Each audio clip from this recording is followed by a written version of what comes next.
Got it now.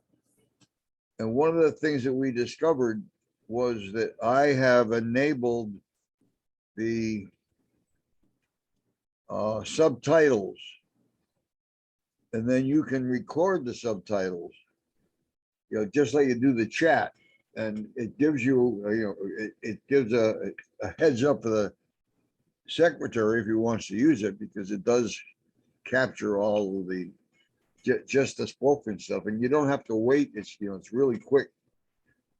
Just, Well, as Huey pointed out in his presentations, the recording that you get, the auto recording that you get, and then the transcription of that with Word, taking that as an input to Word, actually gives you a better transcription for a board of directors meeting, because it will identify the speakers by voice. So it'll come up with speaker 1, speaker 2, speakers 3, speaker 4, and you can just say speaker 1 is Stan and speaker 2 is so-and-so, and then it'll go ahead and give you a better transcript, if that's what you're after.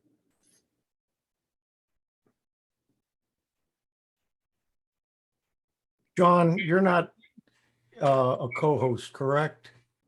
You're not. Okay. Do you have at the bottom of your screen, Sean, do you have reactions, and then to the right of that, apps and whiteboards? I have apps. You don't see whiteboards? No. Okay. And as a And co-host, I don't see whiteboards either. Let me hang on a second. I you just don't? Okay, Stan. Now, I looked at More, but More doesn't have whiteboards either. Now I'm seeing it, and I'm not the host. Stan is. Stan, do I you see it? started it. And then I stopped it, but I discovered it for the first time in More.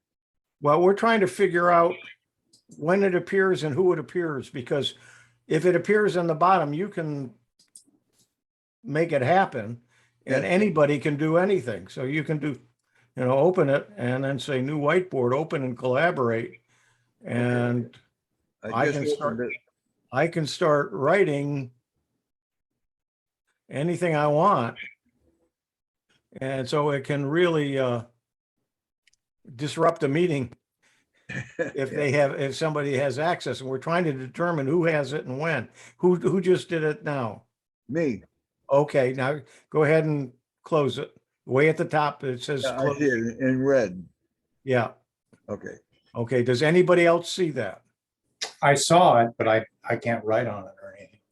No, does it say whiteboard at the bottom of your screen? Oh, no, it doesn't. But you're a co-host, so I don't understand that. You may not have the latest version. Yeah, that could be. You might not have the latest version of the software. Yeah, The Zoom I software. didn't update today, yeah. It's been updated a couple of times in the last week or two. Then you're also supposed to be able to put your hand up.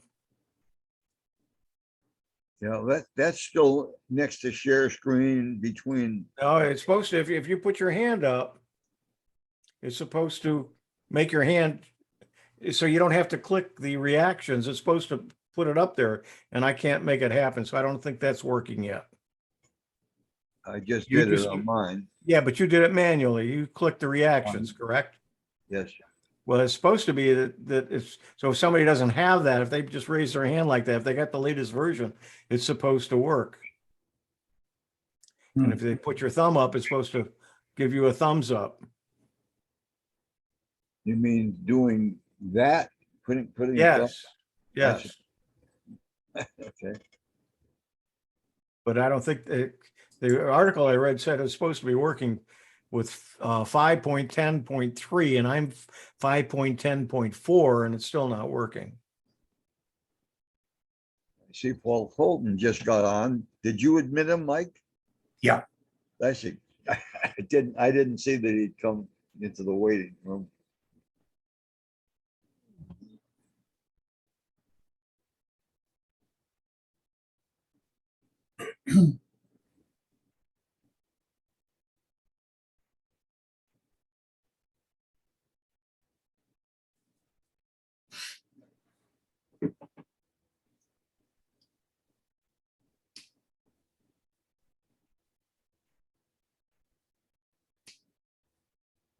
Well, It's 6:58. Might as well kick it off.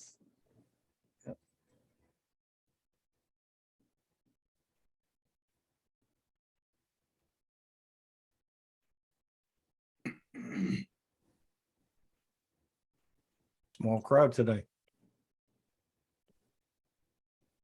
We may get more as it proceeds.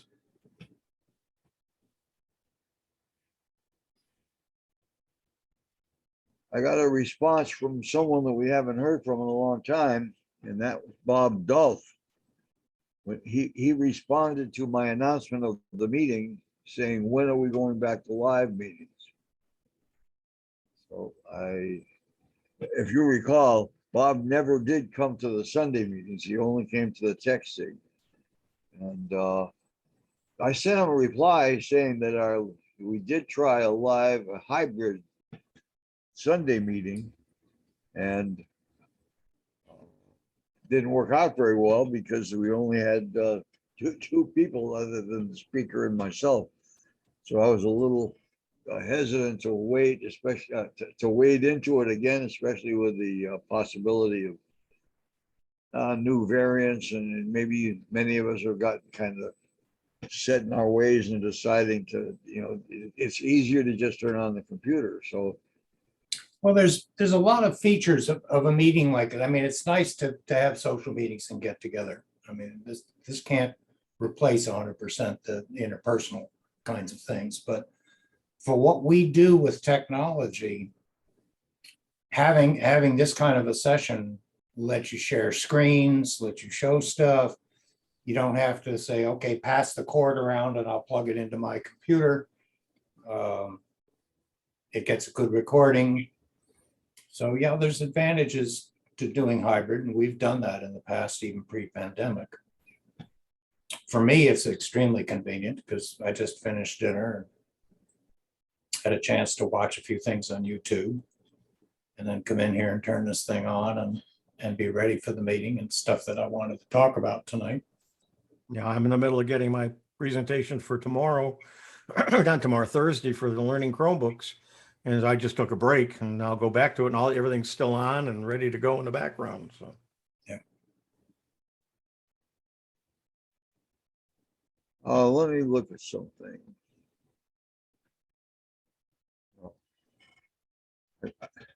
I took your tip, Huey, and went to YouTube on my phone. And I have a new T-Mobile. I don't have it here. I should have, in case someone's calling and having trouble. I need to go get it. But I was able to open the closed captioning. And I've not been able on the all of the things that were about my phone, I could run the closed captioning on, but I've not been able to do that on any of the Tech for Seniors, or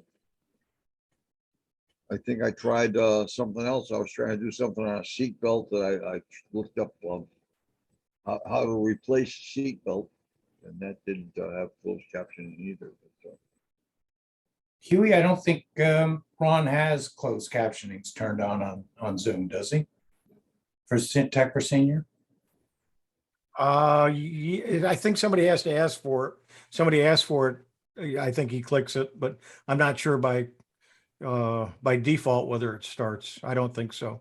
On YouTube, though, as an aid, if you were, instead of watching on Zoom, if you went to YouTube and watched Tech for Senior as it streams, I think you can go into YouTube settings and turn on closed captions.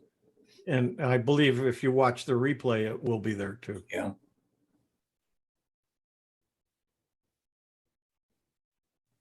One comment I made to Ron, and I also made it to Bob G, as I got involved in other things, so I couldn't watch the Zoom when it started. So I went ahead and turned on YouTube and was catching up. And as you too, Huey, as presentations were being given, normally in Zoom, it puts your video up in the upper right-hand corner as you're talking or presenting or doing whatever.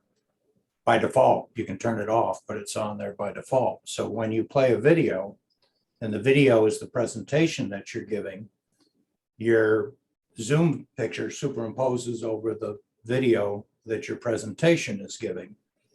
So one of the first things that happens, I noticed in Bob G's security roundup, Ron was having a glass of water, and he was the last person to speak before Ron spoke on Zoom.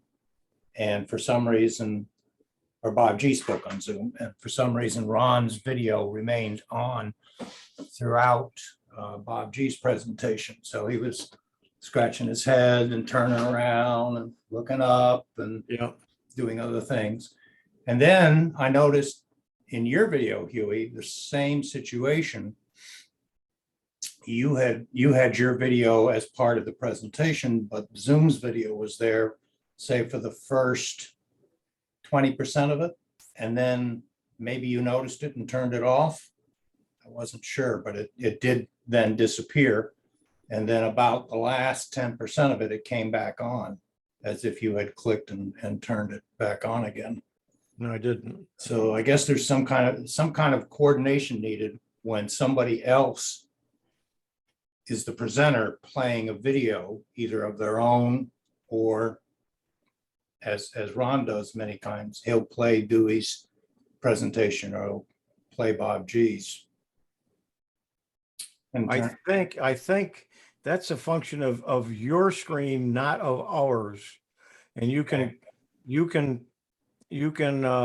click and minimize it. You can move it off if you got two screens, move it over to another screen. I'll have to look at it the next time it happens. And I think there's one bar, there's a little bar, there's a bigger bar, then there's a multiple bars, and there's a lot of bars, I think. And you can actually make it much bigger, or you can size it. And if you got two screens, you can move it over to the other screen and watch as many people as you want. So I think that's a function on your end. Yeah, I'll have to play with it.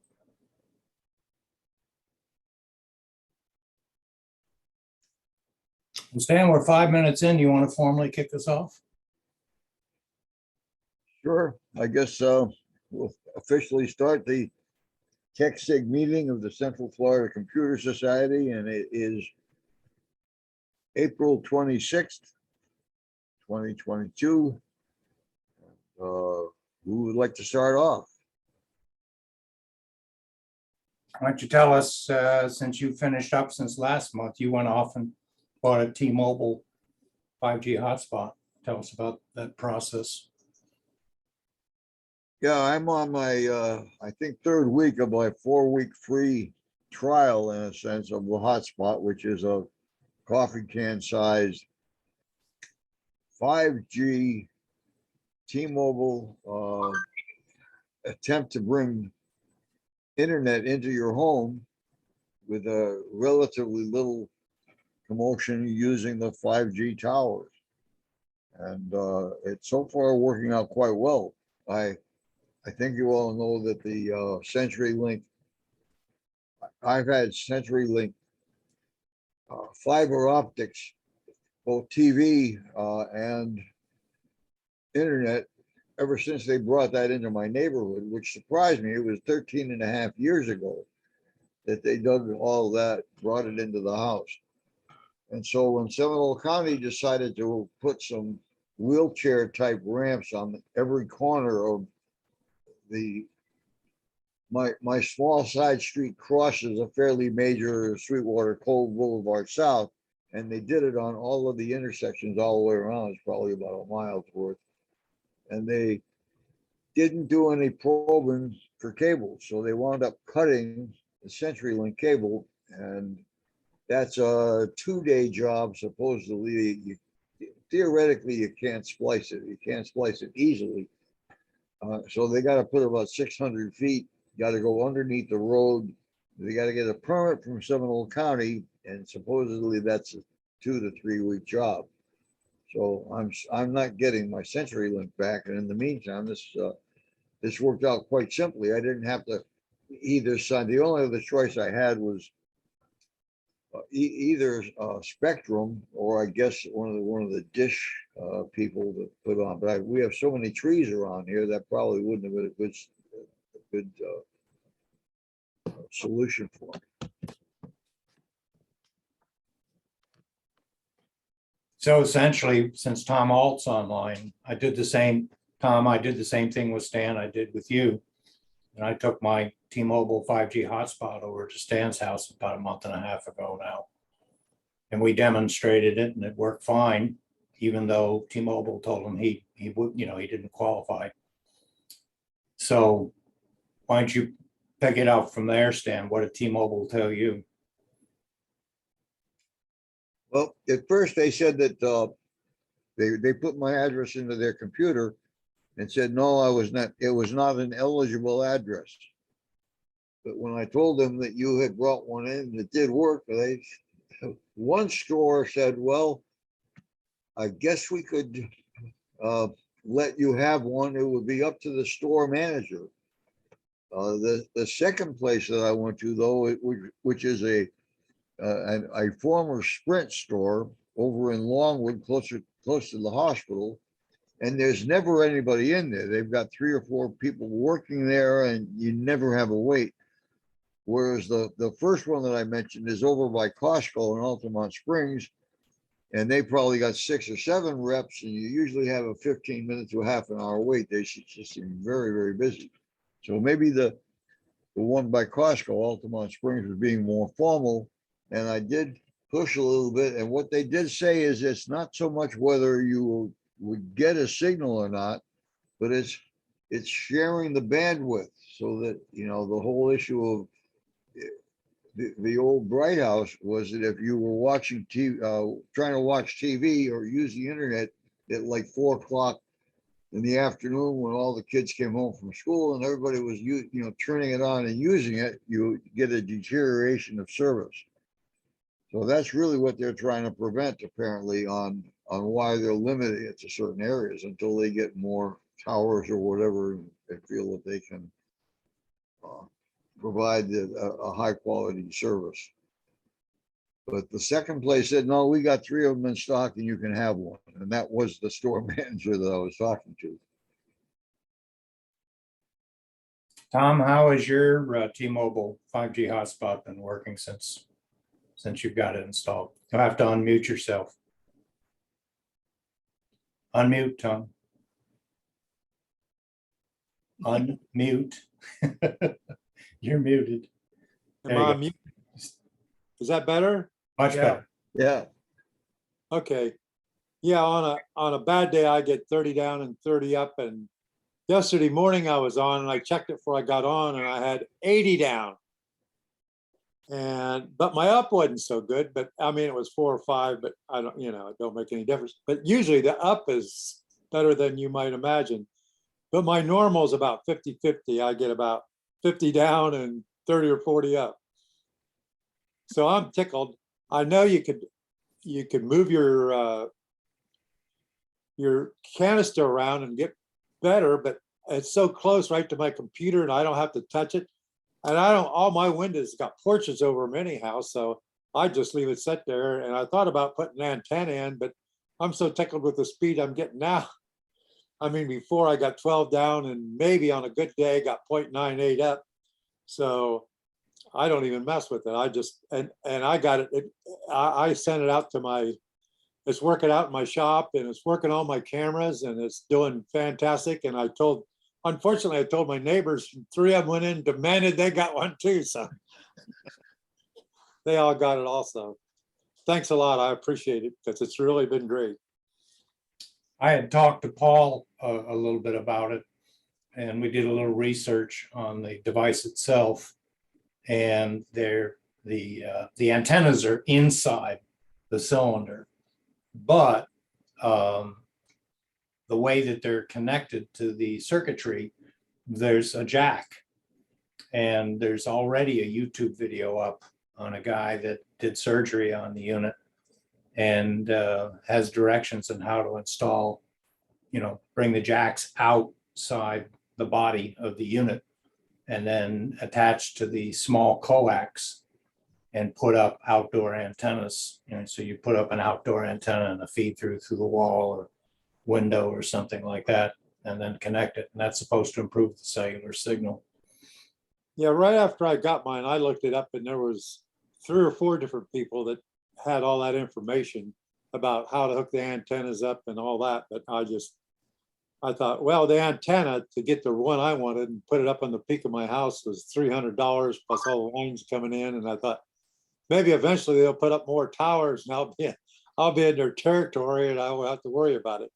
But I was up around Tampa, and at Tampa I got 200 down and 5 up. I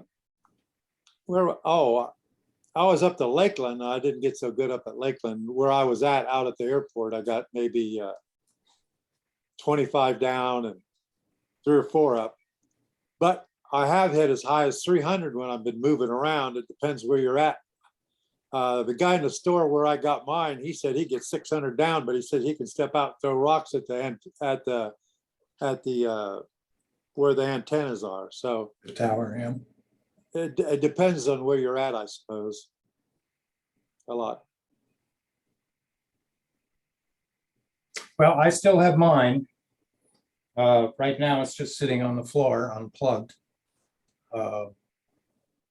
And I was going to talk about, I guess when I do talk, whether it's next or whenever, we got AT&T fiber, and it's a solid between 300 and 400 down, and it's actually supposed to be symmetrical, similar to what Huey has. And it's not 100% symmetrical when I'm using my desktop, but it's symmetrical when I use one of my other computers or the Wi-Fi. Something's still going on in my Windows computer that's filtering the upload speed for some reason. Well, and you can only, when you do a test, it depends on what you connect with to do the test. Because it'll only go as fast as whatever you connect to, whatever the slowest speed is between you and where you're doing the test with. So mine varies all the time because they keep switching testing locations. So, and sometimes I get a lot higher up speeds than I do lower download speeds. And I don't get my gigabit a lot. It depends on what I connect to, but there are some times where I do. And now Frontier's got 1.5 and 2.0 gigabits. And so a lot of them are replacing their lower speeds or with very high speed. Ron Brown mentioned in this week's Tech for Senior that up in Canada, Shaw had told them that they had gone up to 1.5 and eventually they're going to go to 8 gigabits per second.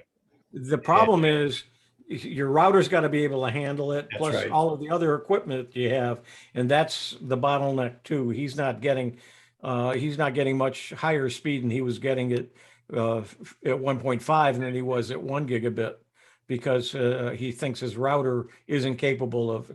Where he's actually not using a router, he's using a switch, and he thinks it's a 1 gigabit switch. Right. He doesn't think it will go higher than 1.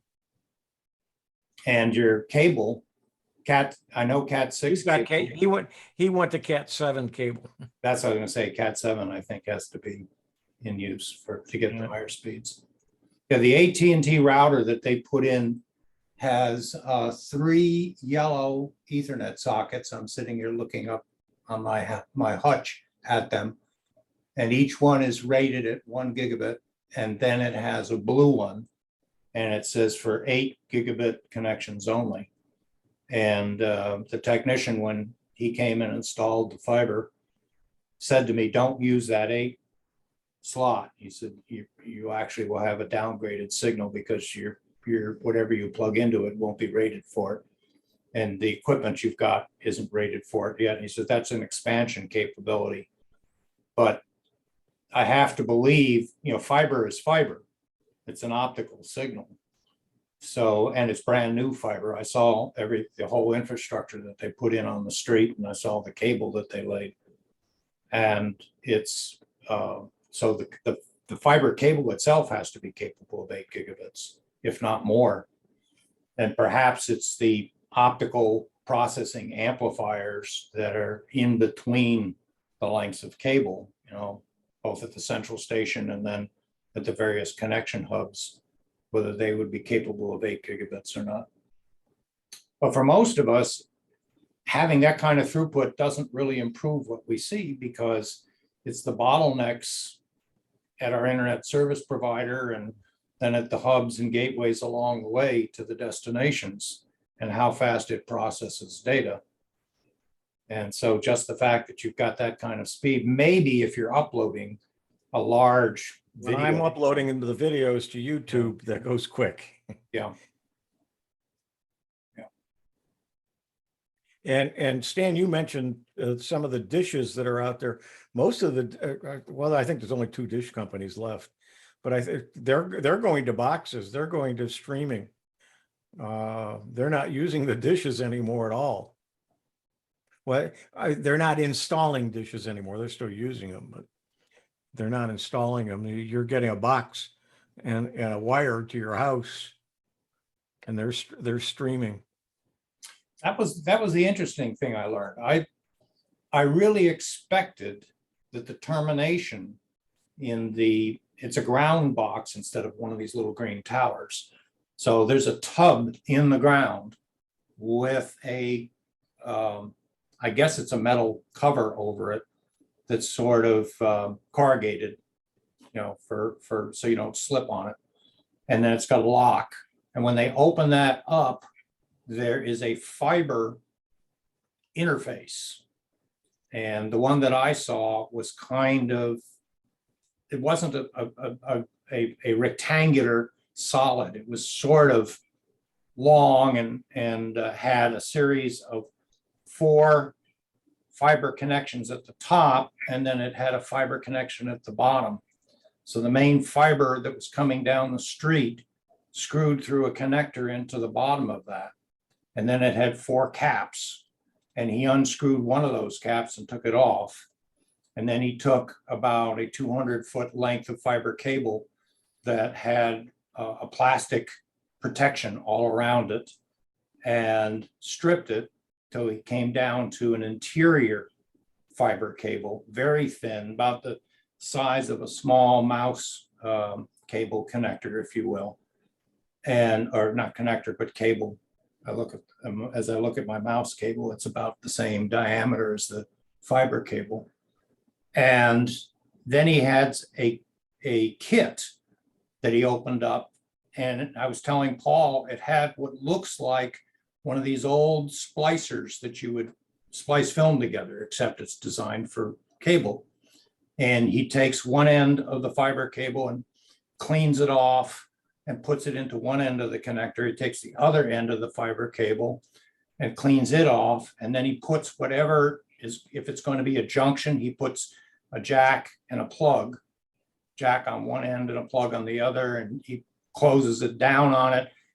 It's got a battery and it's got some LED lights. So it's obviously heating up the fiber and causing a seal. And then pops it off, and now he's got a jack that can plug into a connector. That's one way they do it. Or he'll put a jack on it, and then he'll go to that fiber hub, and then he'll put the jack into the fiber hub, lock it in place, screw it down, close everything back up, and then run that cable around to the back of my house, poke it through the wall, cut it off, came into my office. And again, he pulled out this kit, opened it up, stripped the wire down, put a jack on the end of it, or put a plug on the end of it. What did he do? No, I'm sorry. The sequence was he put a wall connector, similar to what you would expect to see if a telephone company put a wall connector up, except it was more complex on the inside. It was designed to route the fiber cable around until you got to the center. And then it had a jack, which he put on by, again, putting it into the box, sealing it, and then pressing his button and whatever. It's now the jack snaps into the wall plate, and he closes that up. And then the wall plate itself had a jack on the bottom as part of its infrastructure. Now he takes a 20-foot length of cable, strips both ends, and puts a plug on one end, puts a plug on both ends, actually, the same way with his little box, plugs it into the wall connector. And I said, don't secure it. Just, leave that 20-foot length loose so I can route it myself if I move things around. And then he put his modem router up on my hutch and took the fiber cable that now has a plug on the end, and the modem itself has an optical jack. So literally from the street to the modem router, it's all fiber. I thought he was going to go to copper, come into the house, and copper was going to come to my office, and then copper was going to connect to the modem router. He says, no, he said that was our original design, but we've upgraded it since then, and now it's fiber 100%.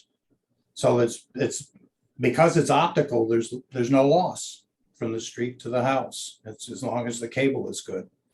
And at every step of the way, wherever he did those connections, part of that tool that he had a little screen, and he could take that and plug it into the next portion of this tool and display on the screen the strength of the digital signal that was coming through it. So he started at the street.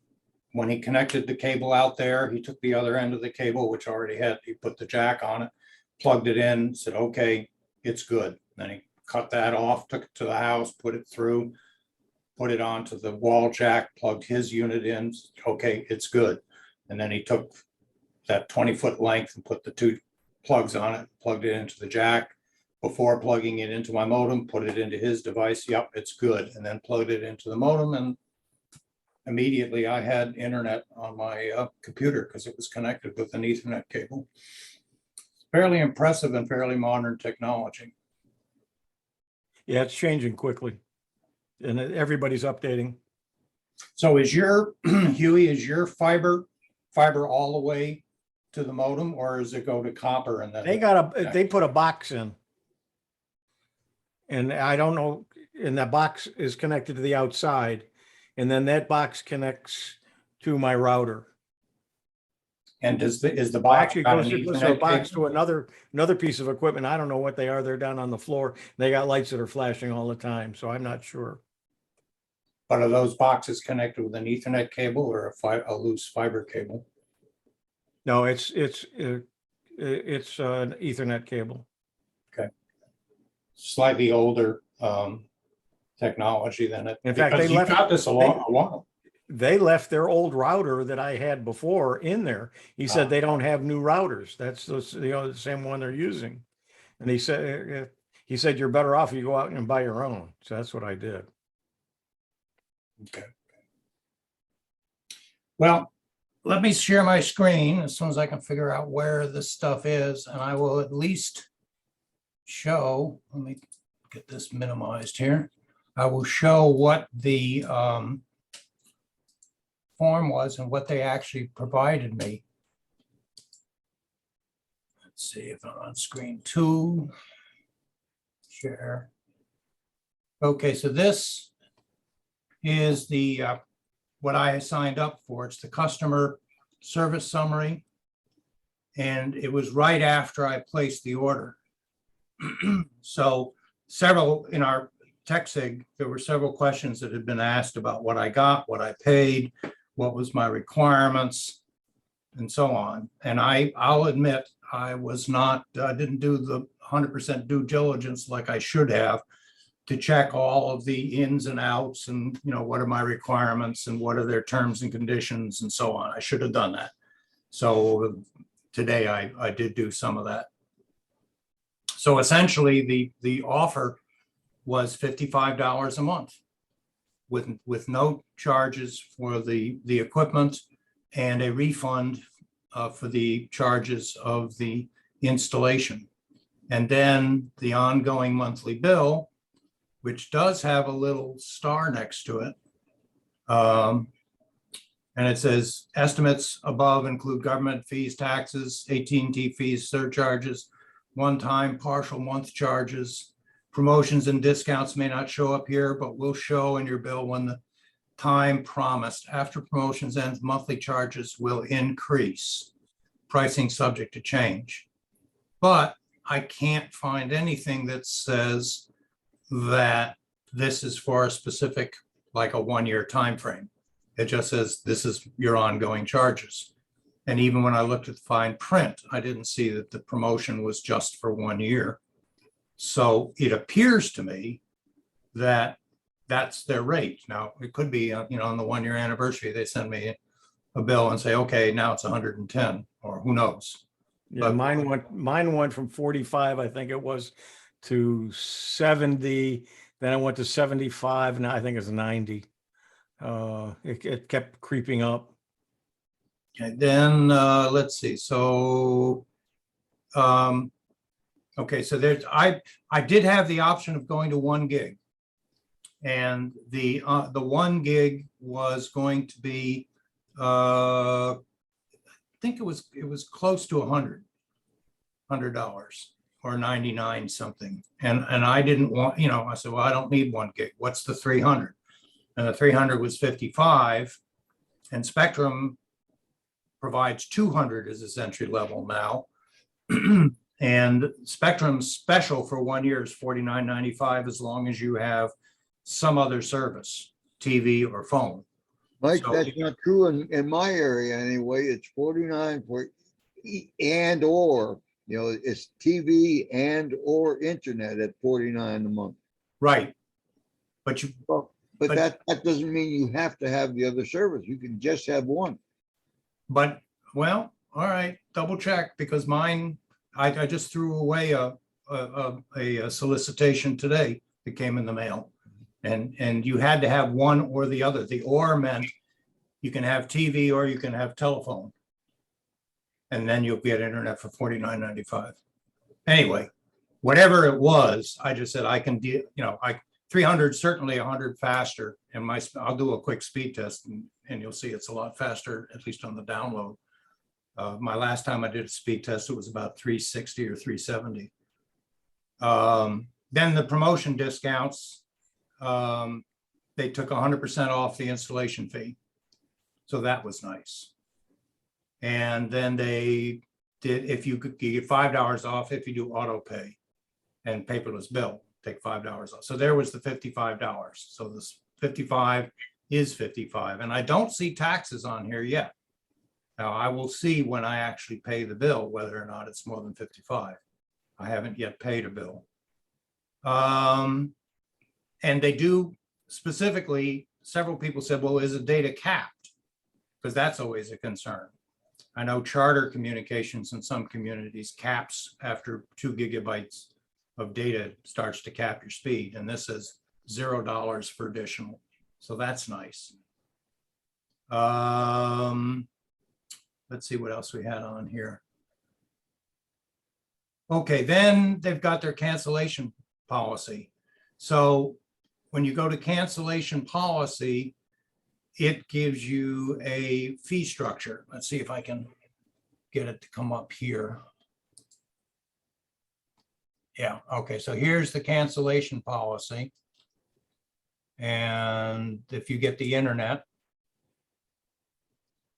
and if you just scroll down, so your commitment is 12 months. Notice it doesn't say contract, because Ted Goodwin asked me, have you got a contract? And my initial thing was, no, I didn't sign any contract, but I have a commitment. So the early termination fee today, right now, would be $180. And it's got a star next to it. It says no early termination fee if the service is canceled within 14 days of service activation. So I'm still within 14 days. They'd be very unhappy with me if I canceled, I suppose. And then month by month, in the last month, it's $15. And after that, there's no cancellation fee. Now, the interesting thing is, if I really didn't like AT&T somewhere back through here, I could probably get Spectrum back and get that $49.95 instead of the $70 I'm paying, because I have to be, I think, 90 days not using any Spectrum service. And then I'm qualifying for their special offers again. So I suppose at the end of the year or at some time during the year, if something goes seriously wrong with AT&T, I could get back on Spectrum again. I don't want to. And Spectrum has their special in their fine print, says they'll pay any early termination fees to get their customers back. They're all trying to, compete with each other. So I thought it was a good deal. And it's the latest technology. And, and I was going to go to speed test. Let's do that. All right, so let me share screen again. Come on, share screen.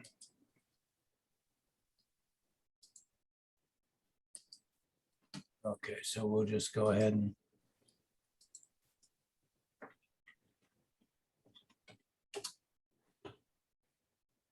notice it defaults to AT&T internet because it detects it. So I could always connect to somebody else. Now with Zoom going on and the rest of it going on, and then trying to connect. Let's see how ping is 4. That's not bad. Downloads 360, 370. You're getting better than what I'm getting right now. And I'm paying for a gigabit. And I'm doing 300. That's interesting. But watch my upload unless it's come back. Oh, no. All right, it's not back. Okay. So my upload is 38. So that's much better than Spectrum was. My Spectrum was 1920. But if I go over to my Linux desktop sitting over on my other computer and I do this same test, I'll get a symmetrical return. And if I take my notebook and put it in my lap and go Wi-Fi and connect to the router that way, I'll also get a symmetrical. So there's something on my Windows computer, an app, something going on, Malwarebytes, something screening one of my extensions that's looking for bad stuff. I don't know. I'm definitely not doing it through a VPN. My VPN's turned off. So there's something on here that is causing the upload not to be in the 300s. And I did this test when the technician was here. And he said, well, let's just take your computer, take the Ethernet and plug it directly into our router, which we did, and it was symmetrical. So I'm going through my Orbi mesh network right now. And that, although my Linux computer also does the same thing through my Orbi. So something's causing it to slow down. It's not a problem at the moment, but I'll continue troubleshooting, trying to figure out what it is. Ike, what was your Spectrum speed? 200, I'm going to say maybe 220, 230, somewhere in that neighborhood. And Yeah, then the upload was around 20, 18 to 20, something like that. I just measured mine. I've got 235 down and 11.5 up. 335. That's good. 235. No, Are I'm you paying paying, for, 235. Okay, I'm sorry. Misunderstood. yeah, I'm paying for a gigabit. I just checked mine. It was 335 down and 700 up. Wow. That definitely helps you with your videos. I did check mine after we were talking as well, and it is download 94.13, upload 7.4, and that's better than it's been. So, I guess I'm at 100. I went the opposite with my technology this past few weeks. Instead of cable stuff, I decided I've been checking with AT&T on a regular basis, trying to figure out my phone situation. And now that I had to shut Robin's phone off, I had a 30-month contract on an iPhone that I was using for a hotspot. And the last payment was due this past month. So I have an iPad on there, and I had my Samsung S8 Plus, which can't be upgraded. And I went three different times into AT&T to see what I could work out with them, because they were advertising $800 trade-in on my phone. And so I could get just about any phone and come out pretty good. But the plan I had was an old plan, and no matter what I did, it was going to cost me about $40 more a month for the plan. And I was paying $142 a month. And so we tried to whittle it down, and no matter what I did, it was still going to cost me more money with a new phone, almost free, than I was paying. And I said, no way. So I went to T-Mobile, and T-Mobile only would give me $400 trade-in on my old phone. But they had a much better deal on their plans. And I ended up with $118, including an Samsung S22 Ultra, which sells for about $1,300. And I got that and my iPad on the plan with unlimited data, 40 gigabytes of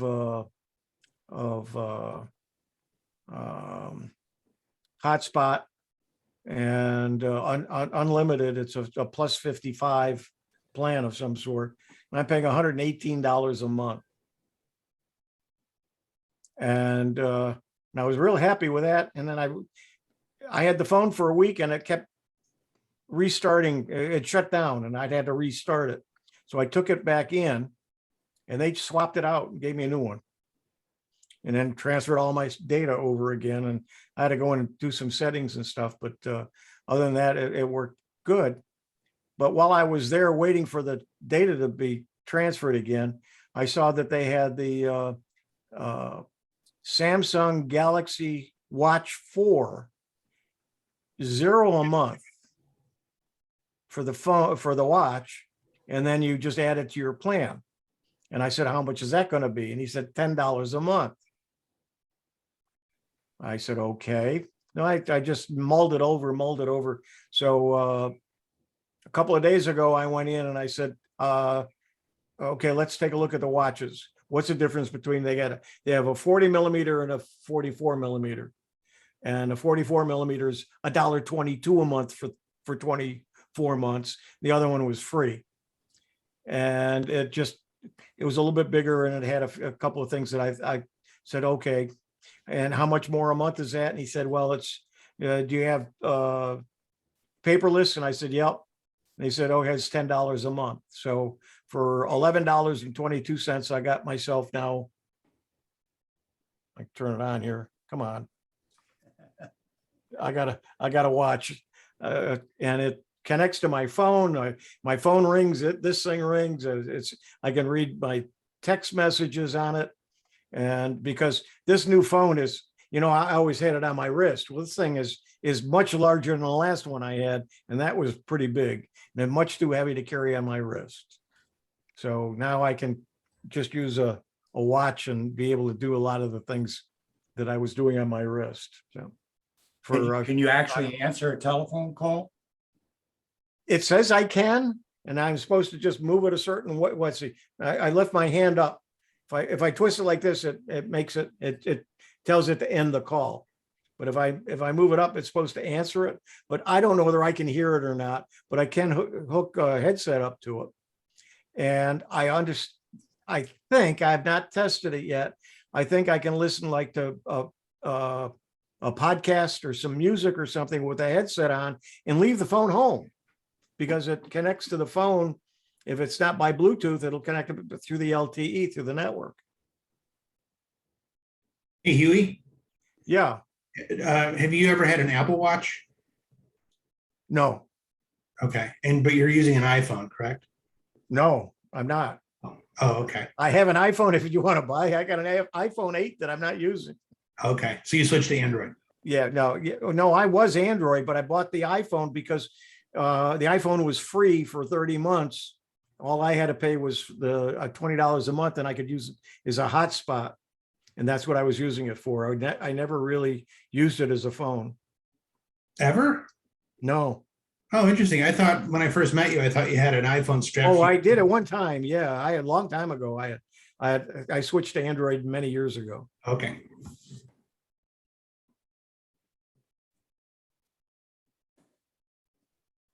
So I am now a Samsung person. I got Samsung watch and phone.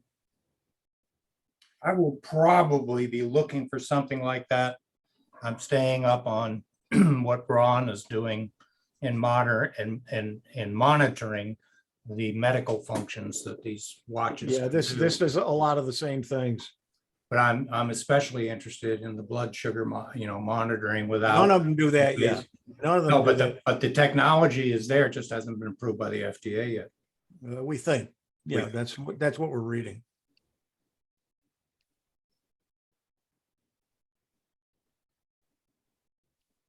Oh, very good.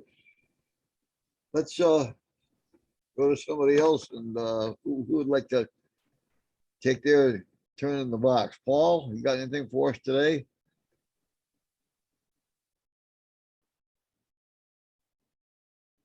You're muted. I know I had Okay. something on the screen that I had to X out and get rid of a box, a dialogue box that you guys put there or something. I don't know. Anyway, what's happening with me? Well, I've been real busy this week, just a lot of stuff. I did spend a lot of the week. Last week, I did a flight test with another flight instructor, and we signed each other off for our biannual flight reviews. So we were going through Sanford, and my transponder would not. After they gave me a code, I had to fiddle with the fourth digit to get the code to come up right. So anyway, I ended up pulling the transponder, which I have plenty of times before. Took it home, and I thought it might have been just dirty wafer contacts, and I ended up after I pulled the front panel off, there's like 4 squared shafts, like a circle with a flattened top and bottom, and that goes through the wafer on 4 separate wafers. And I noticed when I took it off, all the wafers were in slightly different positions. So I decided that that's the problem. There was too much wear and tear on the center of the wafer. And, probably some material has fallen away. Anyway, I used a little 5-minute epoxy just to take up a few microns of room. I just dabbed it in there and wiped it off, basically, just to get rid of a few microns of room. And back together, I turned it on with 12 volts here, my power supply, and it comes on. Everything seems to, I can't interrogate it like radar does, but I can turn it on and see that the lights do the right things. So that was about 2 or 3 days messing around with that. And then my ham radio stuff.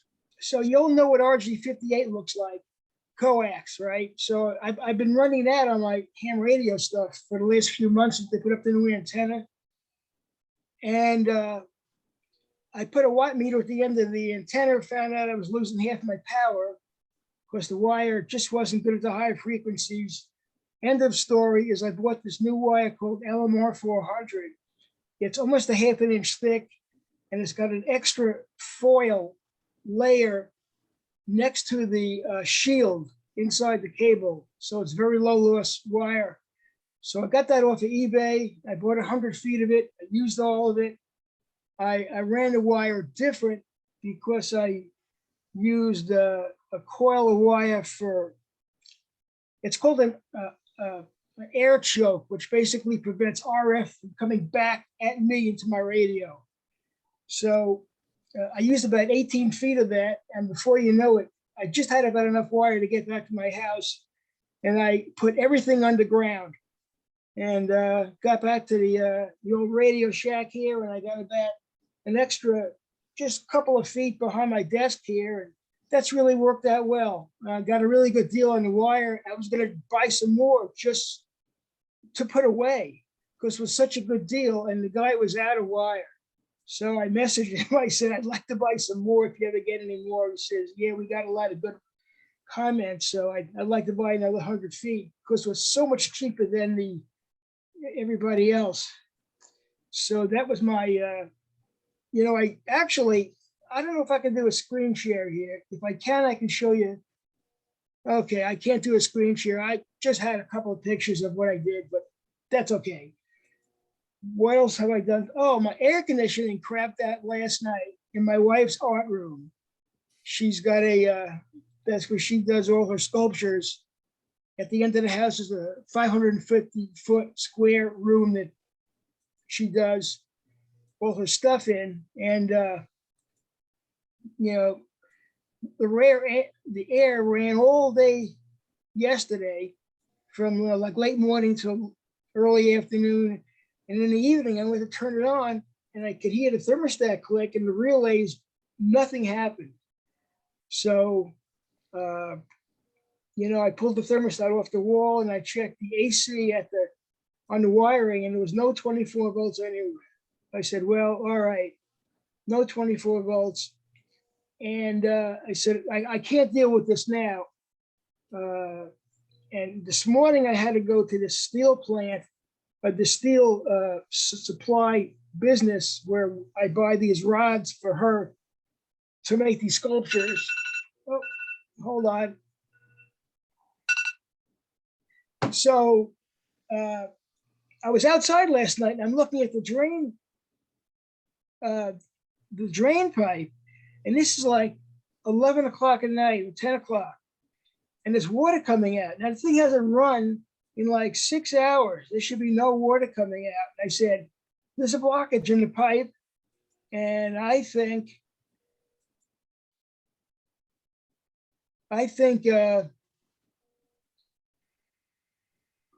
there's a interlock for a floating switch on all air conditioners. So if it doesn't drain, it shuts down the whole unit by removing 24 volts.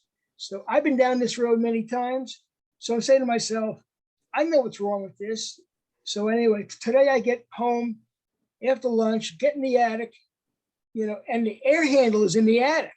So what, it's 110 plus up there, so, I'm up there, I take the side of the unit off. It's if you can imagine an air handler, a vertical one, just laid on the side. That's what it's designed for. So the evaporator water tray is the whole bottom of the air handler. So I take off the side, and it wasn't that much water in there, but there's a lot of water in this pipe where the float is. So anyway, there was a lot of scum in there and just stuff. It never been cleaned out. I've been in it, but so I ended up, short stories, I got towels and paper towels, and I cleaned this thing up. I blew everything out, and I got this pipe that I could put on there and plug the other end of the pipe, and I can blow so that the air comes out outside where the water would come out. And I blew the air pipe out with my lungs. I can do that on my regular home unit, but I attach water, so that flushes everything out. But obviously I'm inside the house, and I would have to get real fancy to run hoses inside the house, but I didn't do that. So anyway, I cleaned everything up, which took a while. I was up and down a few times.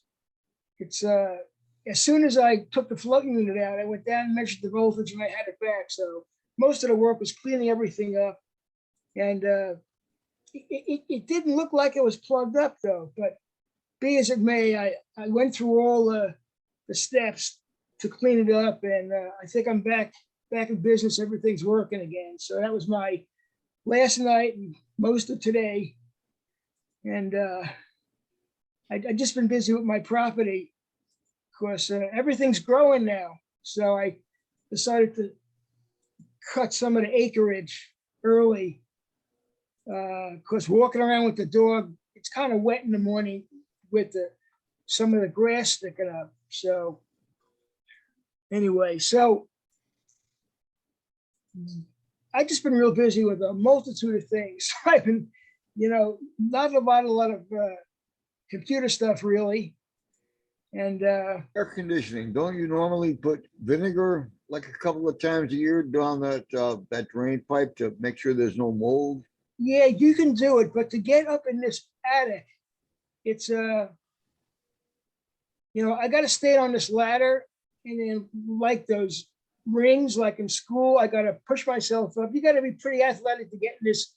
I got 3 attics or 4 attics in the house for different parts of the house, but this was the addition. Her room is the addition that we put on back in 2003. And to get up in this attic, you just can't. Well, my I got the 6-foot ladder, so I stand up there. Then I got to push myself up and then push myself down. You got to be athletic to do this without kind of, an 8-foot ladder would really be nice, but I don't know if I could get the ladder in there with all the stuff that she's got in this room. I got to clear some of it out just to open the ladder up. It's not a very big. It's her storeroom where the attic access is. So Where does the end of the drain come out to? Outside the house somewhere? Yeah, right outside the house on the back of the wall, back of So, the house. so what we do is take the shop vac, which has a tapered nozzle, put it on the end of the 1.5 or whatever it is, shop vac hose, take that to the drain pipe, put it on the drain pipe, take a length of duct tape, seal the connection, Yeah, turn on the shop vac, it goes, it sucks, and all of a sudden a flunk as all the crap that's in there just comes into the shop vac, Yeah. take it off, and it's clear. it's not real easy to get up here. No, but you wouldn't have to go in the attic. Yeah, I know I can do it from outside. On my regular home air conditioner, when I clean out that drain, which is a much longer run from the other side of the garage, but I like to attach my water hose and turn it on, and then it just shoots out. I like to push it out rather than suck it out. I know, but based on what you had said about how hard it is to get in. Yeah, well, I can probably put some vinegar in there now, but getting into the attic, getting into the room, because we had to unload a lot of stuff, so I can get the ladder in there and open it up. So, but yeah, I've heard of your method, and then you got to clean up the shop vac, which I'd rather not do, because that scum that comes out of there, it's nasty stuff. It's like the slime in Ghostbusters, I mean, that's exactly how it is. It's a slime, and it's real nasty stuff. I'd rather not do it with a shop vac. Because you gotta, my shop vac I use with the filter because I never suck Mhm. fluids. But if you need to suck fluids out, you need to take the filter out and all that Yep. stuff there. So anyway, but everything's back to working again, and Good. I had the same problem with my home air conditioner. I think I talked about last year. It kept turning off, and I found that the float unit for the cutoff, you might say, was misadjusted, and the adjustment wouldn't hold, and it went to one end, and it's got water in there, and it was just shutting it off, and it took me a while to figure that out. So what I ended up doing, I think I ended up epoxied it so that the adjustment couldn't move on me, and then I was able to adjust it, and ever since then it's been okay. But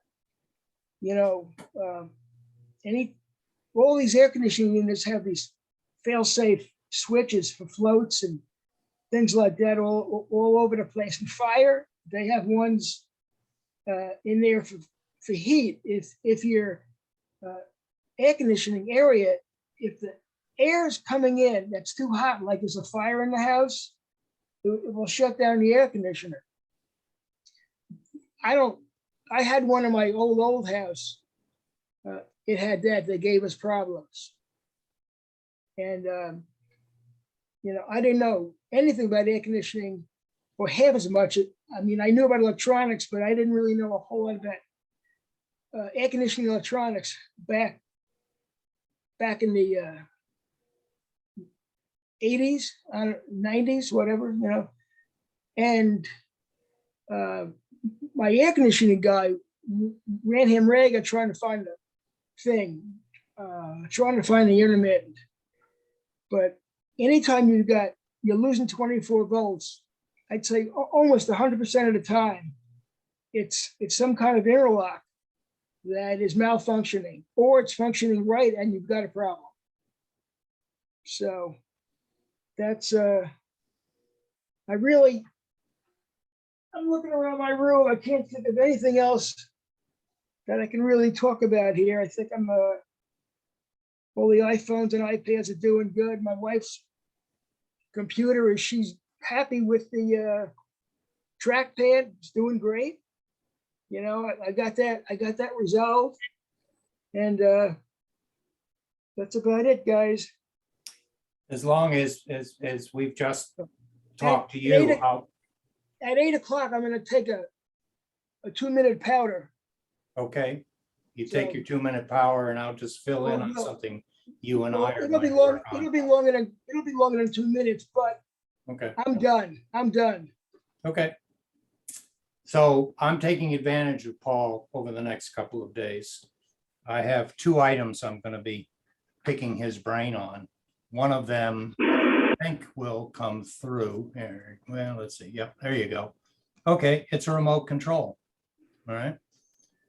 We have comfort split beds in our master bedroom, and each one has a remote control so that you can raise the head, you can raise the foot, you can press the button and get massage vibration and all the rest of that.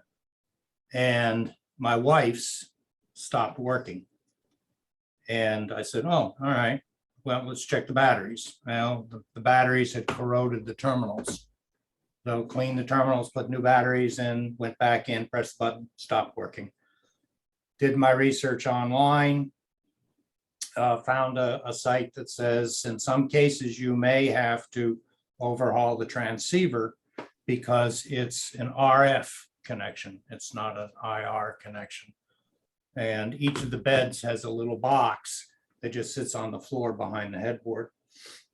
So today I went in with Joyce and took the bed back, pulled it away from the headboard. And I hate to admit how dusty it was behind there. So reminder to self, get in there more often and clean behind it because you're sleeping with that stuff in the air. But anyway, and it turns out that each of the receivers uses 2 9-volt batteries in parallel. Never saw that before. And on my wife's side, the batteries had popped out and were sitting on the floor, I guess because they started to swell and push the little slide closed. So I went and got 2 new 9-volt, stuck them in, put it all back together, took the remote, pressed up, down, left, right, nothing happened. Okay, so I have a remote. And I said, all right, if my wife's messed up, mine's probably messed up too, but the head was going up and down when I pressed the button. So I said, all right, well, then what I want to do is synchronize or pair my remote with her receiver. So I went online, thank God for YouTube. And they said, here's how you do it. You press these 2 buttons. First, you press the button on the receiver, you get the red light, you press the button on the remote, it starts blinking, you press these 2 buttons and you're synced. So, okay, I now have mine set to my wife's side. Now I press the button for back or the head up, both beds, the heads come up. So I said, I can't not have both of them do it unless I can take hers and sync it to the other one, which this remote is not working with. So I went to a number of different sites online. I went to eBay, I went to Amazon. I searched on a repair company for the bed electronics, $259 theoretically for a new remote. $259 on Amazon, and same with eBay. So Paul agreed after I twisted his arm a little bit, is to use some of his diagnostic capability, and he's got the swedging tools to open up devices, phones and remotes and all the rest of this. So we're going to try to open this thing up and see if there's a bad solder joint or a bad wire or a bad connection, and we're going to see if it can actually be repaired. So that's number one repair.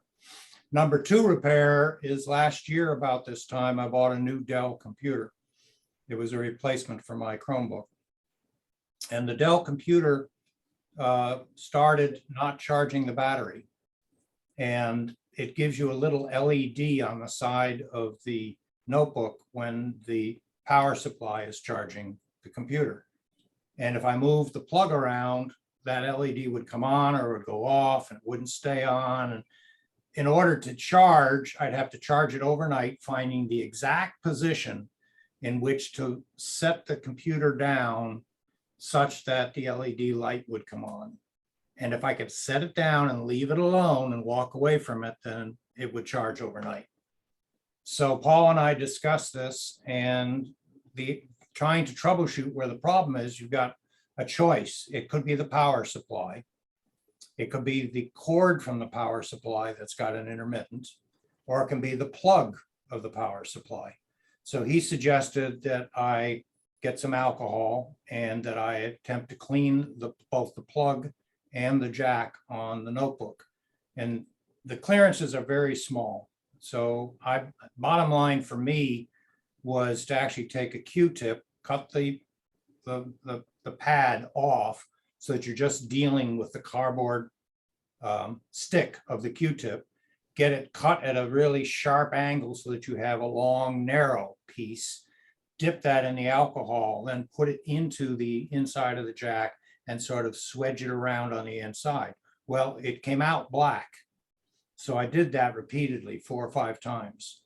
And then I did the same thing with the jack on the notebook. No change, still problems.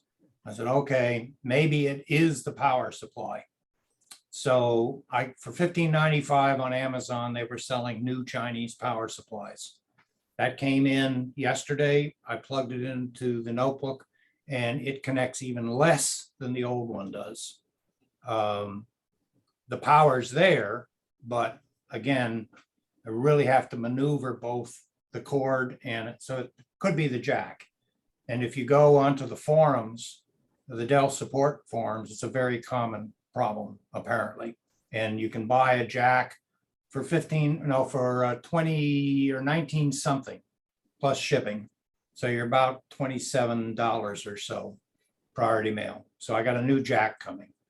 So Paul has agreed, now that he's back on, has agreed to help me diagnose this. We'll probably open up the back of the notebook. We'll take a look at the jack. We'll see if there's anything that's repairable. And by the time we do this, fingers crossed, the new jack will be here and we'll try that.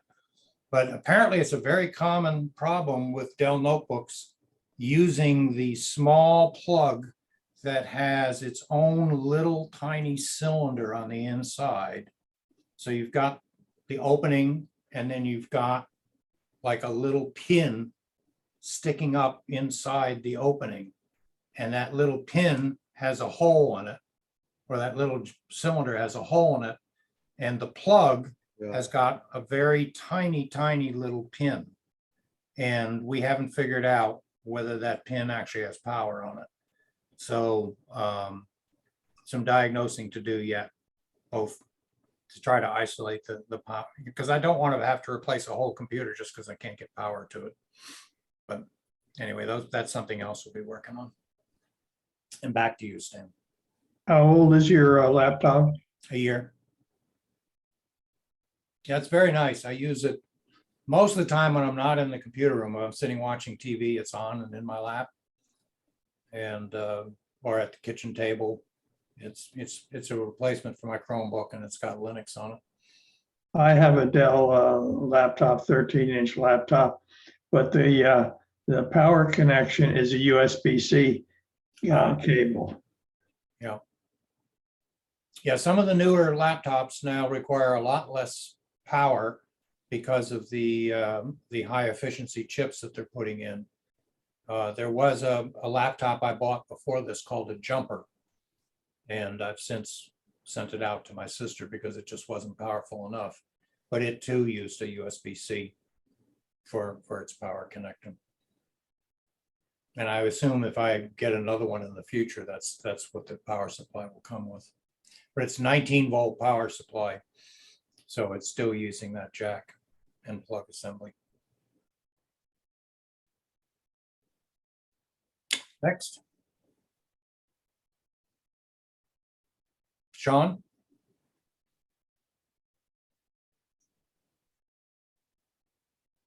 Okay, I got a little show and tell, I guess. Stan, you'll give, Share screen. yeah, Stan, give Sean co-host. Oh, yeah. Sorry.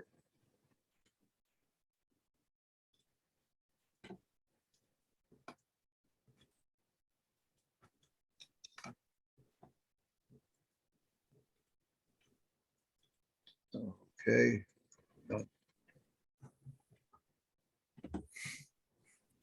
All right.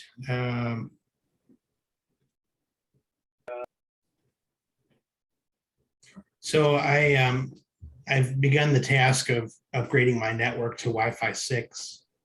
And instead of going with the discs that I had before, which were by Unify, I decided to go with a little less expensive model called the TP-Link Omada series. And this particular one, I've installed 4 of these now. They're just meant to cover a room, and I've got Ethernet in almost all my rooms. So this is what the unit looks like. It goes for about $90. And the nice thing about it is it's also, it fits over a regular wall, like the size of a double outlet box. And I replaced, in essence, I just replaced the cover and switch this on there. The nice thing about this too is it's powered by my switch downstairs, and it plugs in the back. The Ethernet cable plugs in the back, but it also has 3 Ethernet jacks on the bottom. So down under here, there's actually 3 Ethernet jacks that you can use in addition to the Wi-Fi of the unit. So there's a picture of it on the wall. I took a picture of what it looks like. This is the one that I have in my one of them in the apartment over a garage. So I'm very happy with the look, and I like the fact that it's focused on that room. Although they do cover outside of the room as well, but the primary purpose of these is it's called an in-wall, and I think they're really designed to work like in a hotel room, but it works well. The reason I brought that up is I have in the past have mentioned that I have a couple of Synologies, and I discovered that Synology in Docker, which is the container system, has the ability to have be a host, a controller for the Omadas. And this is on this screen here. These are all the different various Docker instances that I have running, and one of them being the Omada software, which I will show you. Omada here. Log in here.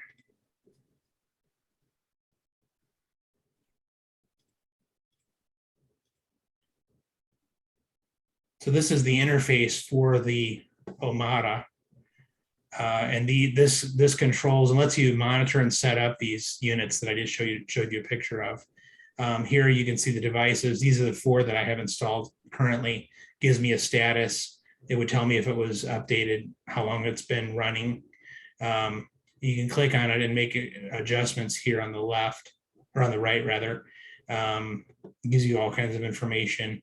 Tells you link speed, how much data has been transferred. This particular unit looks like it's received 58 gigs of data. I have the cameras. Some of my cameras are actually wireless, so I think that's why I've got a lot of gigs here transmit almost a terabyte. So, but it's nice to be able to know, information like that. Also, I can click on here and it tells me what clients are connected. I could actually name these if I wanted to. Got one here called the turtle cam. I've got a camera facing my little pond out in the backyard. There's a turtle living in there. So I thought that was funny to call it that. But lots of cool detail. And this software is open source. So it's a free Docker image. And it doesn't have to be running. If I was to shut down the Synology or shut down the Docker image, the Wi-Fi would continue to work. It's just that this allows me to make changes to and look at the status of the Wi-Fi. So pretty neat thing. A couple of other things. Question Yeah. about it, Sean. So each one of those units has Wi-Fi that its source is coming from the Ethernet. Is that correct? Yes. Okay, and if I'm in one room and I'm connected with my phone to that unit that's in that room, is the SSID the same as it is on your base router, or does the individual unit have its own SSID? It's the same. It's the same. Okay, so good. That's like a mesh network. Okay, excellent. Yeah, technically it does have meshing. Meshing is a backup. If I was to lose the data connection, but somehow the thing still had power, it could rebroadcast from other units. Well, the convenience of going from room to room and not having to change your SSID, to me, is one of the biggest advantages of a mesh network.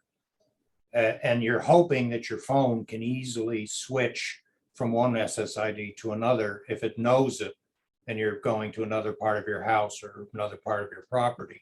But I was always having those problems until I went to a mesh network.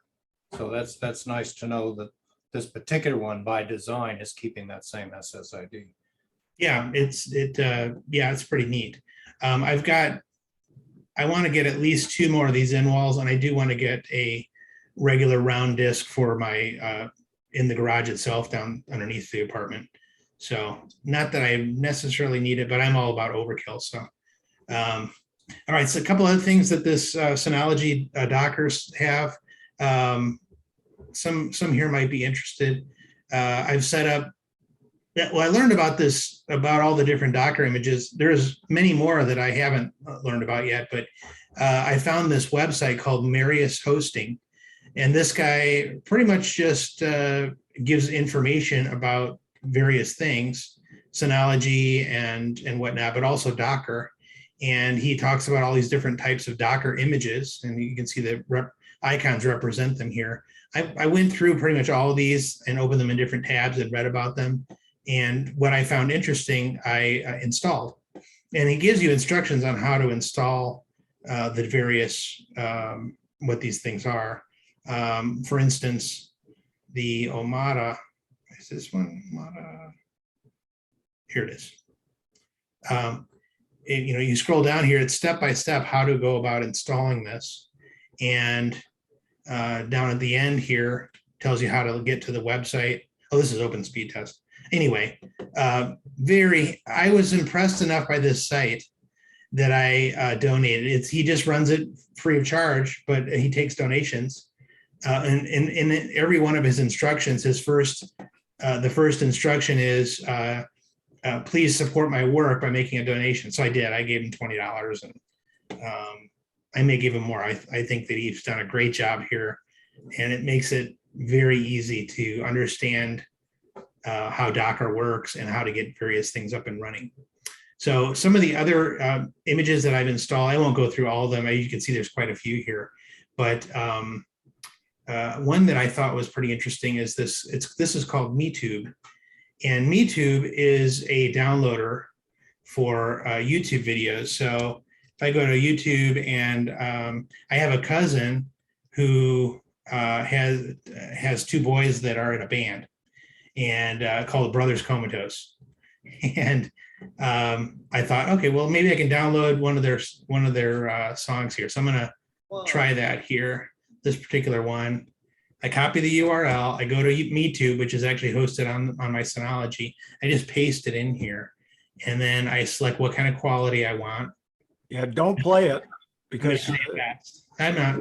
the video will bounce. And then the format, I could say I want it to be an MP3 or MP4, and I hit add. And as you can see down here, it gives me the progress downloading. And that's not a super long video. I think that was maybe 3 or 4 minutes, something like that. But then I can go into, I have that automatically set to go into my Plex application. So Plex is also another Docker image that's hosted on the Synology. And I've got movies and music and TV shows, but I've also got I've got miscellaneous videos. And these are the ones that I've downloaded from the YouTube. And if I just scan library files, I should see their video pop in here. Yeah, so there it is. So now I have it local for, I imagine they'll leave it on YouTube forever, but just there was an example, fairly easy, very easy to copy and paste a link. So, and that might be good too for, I use YouTube for a lot of things, as you probably all of you do. One of the things that I use YouTube for is car repair. How do I change my brakes or change this or that? I could download those videos in here and keep a folder that's just for repairs on my car. How do I do this or that?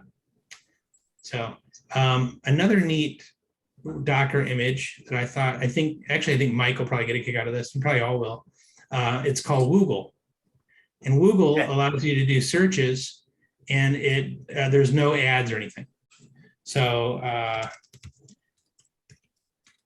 as you can see, when I hit the search here, it just gives you, and there's no information that goes back. It kind of like DuckDuckGo. There's no information that goes back to Google. And I think it does use Google in the background, but kind of a nice interface. And there's all kinds of, if I go back to that home page, down here under configuration, I can tell it a bunch of different things. I can set the country. I can tell it I'm in another country if I wanted to get different results, language and so forth. But further down, it actually gives you an option for a tour. So you can actually search with tour on and really be hidden. So pretty neat. I haven't used it much at this point, but what a nice, easy thing to have as a search tool when I'm at home. A couple other things. If you've ever had an instance where you wanted to know if a website went down, this is an example here. This runs, I can add additional websites here.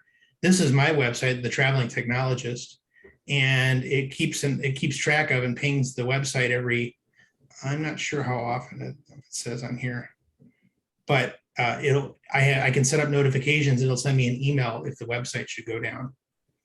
So I think that's probably all I'm going to show here. Oh, here's another one too. Fresh RSS. If you're a fan of RSS feeds, Google used to have a great RSS feed. Google Reader it was called, and they decommissioned it years back, and I was really disappointed. But this is kind of neat. I can host my own RSS reader here and plug in the different RSS feeds, and then they just show here, and I can just page down. I obviously like cars, so I've got car feeds in here, and then when I'm done, I can mark things as red up here at the top. So again, that's hosted on the Synology. Yeah, so thought you all find that interesting. That's it.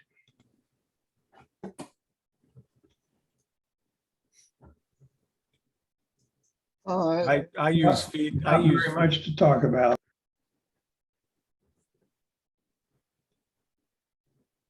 So I pass. Okay. Clint T. Tinsley, you got anything for us? You're muted.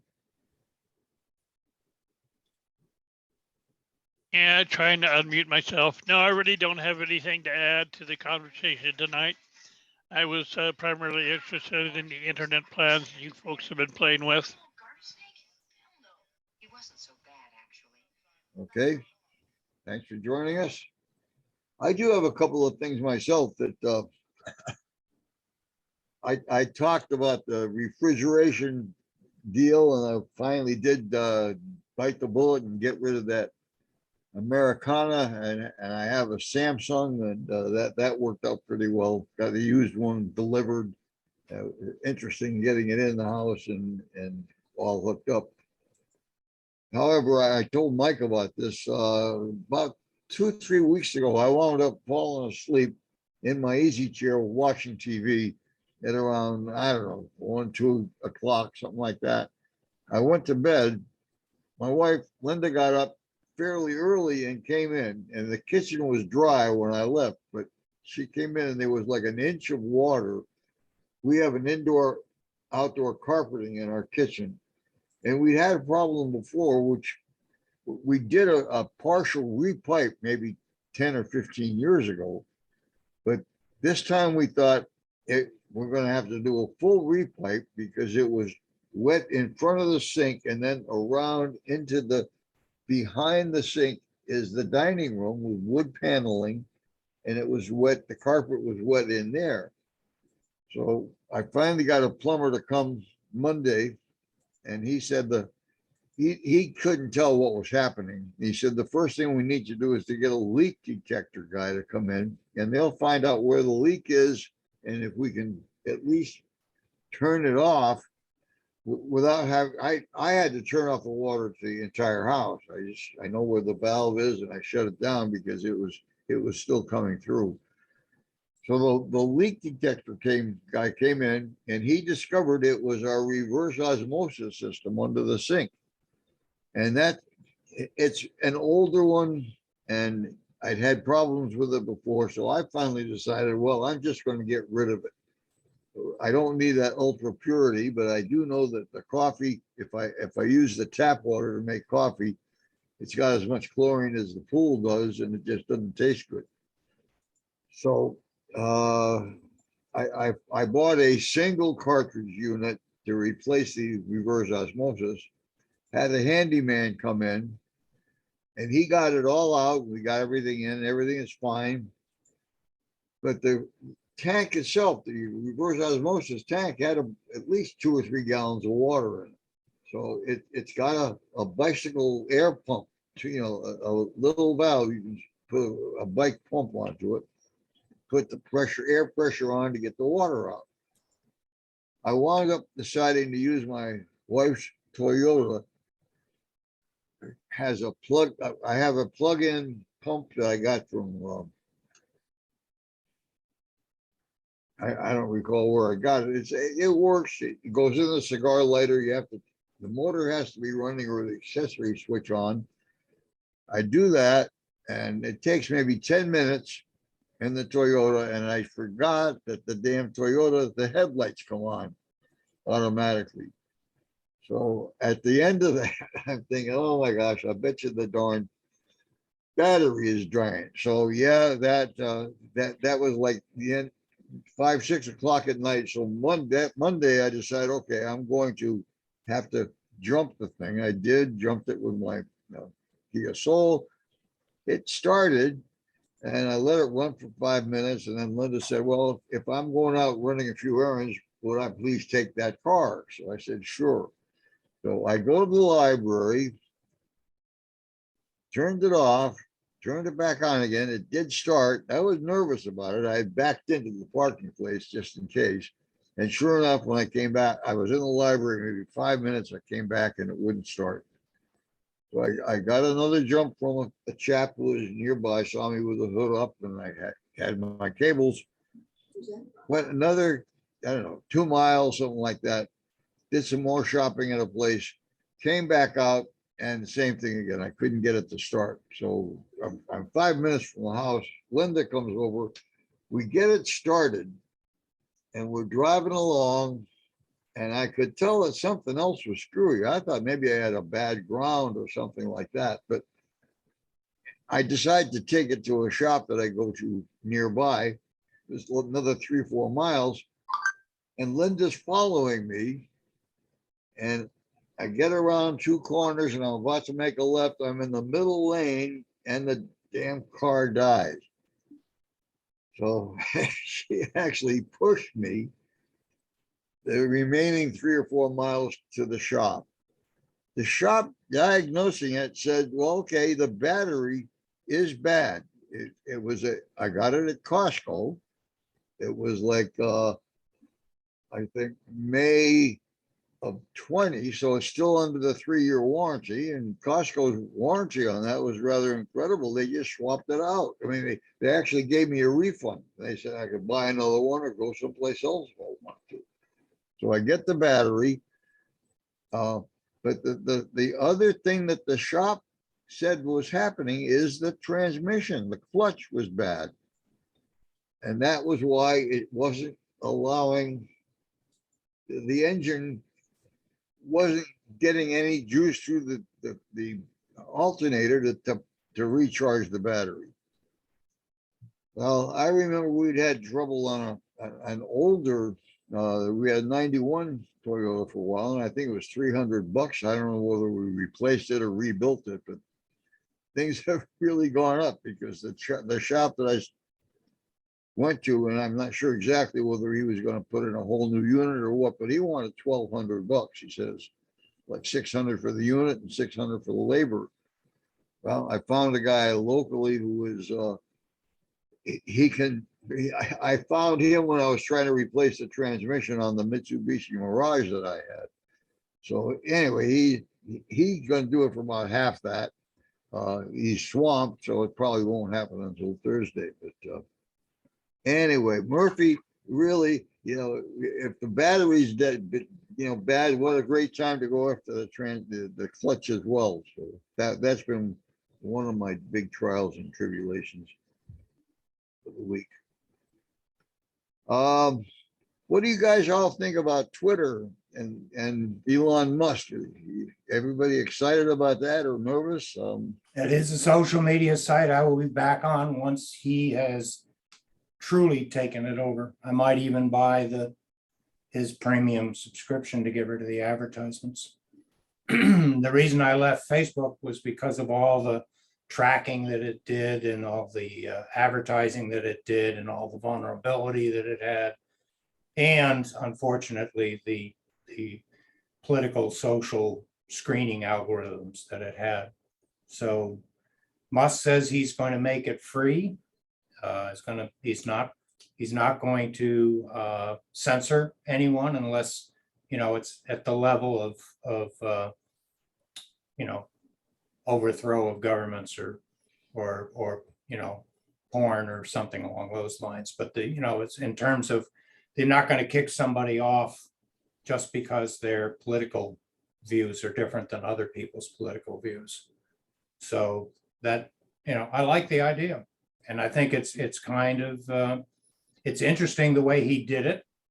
And I'm sure there's a lot behind the screen of the capitulation of the current board of directors who did not want this to happen. Initially, right? Interesting. He's going to make it better. Yeah, well, interesting. The previous CEO, who's no longer the CEO, said today, it was in the press, that he agreed. He said it's the best thing that could have happened to Twitter. So glad to see it happen. Well, he said it was best because they haven't made any money for 3 out of the past 5 years, I guess. They've lost millions of people as a result. Yeah. If you were just to say from a political spectrum that our country is evenly divided, which it isn't, but let's just say it's evenly divided in those who believe one direction, those who believe in another. A good share of those who share conservative beliefs have left Twitter because of all the censoring that went on. And that represents money, and it represents loss of advertising as well. It'll be interesting to see what happens. It is, it will be. Anyone else have some thoughts on I it? have a comment. Yeah, go. I have a comment on your water system stuff. So a couple of houses ago, I bought a water softener, and it came with an under sink 2 canister system to filter the water One was paper and the other was carbon. And carbon removes chlorine. Just a second. I'm feeding a dog. So, now that where I live now, I have no chlorine in the system because it comes out of the ground, right? So it's not chlorinated, but it does go through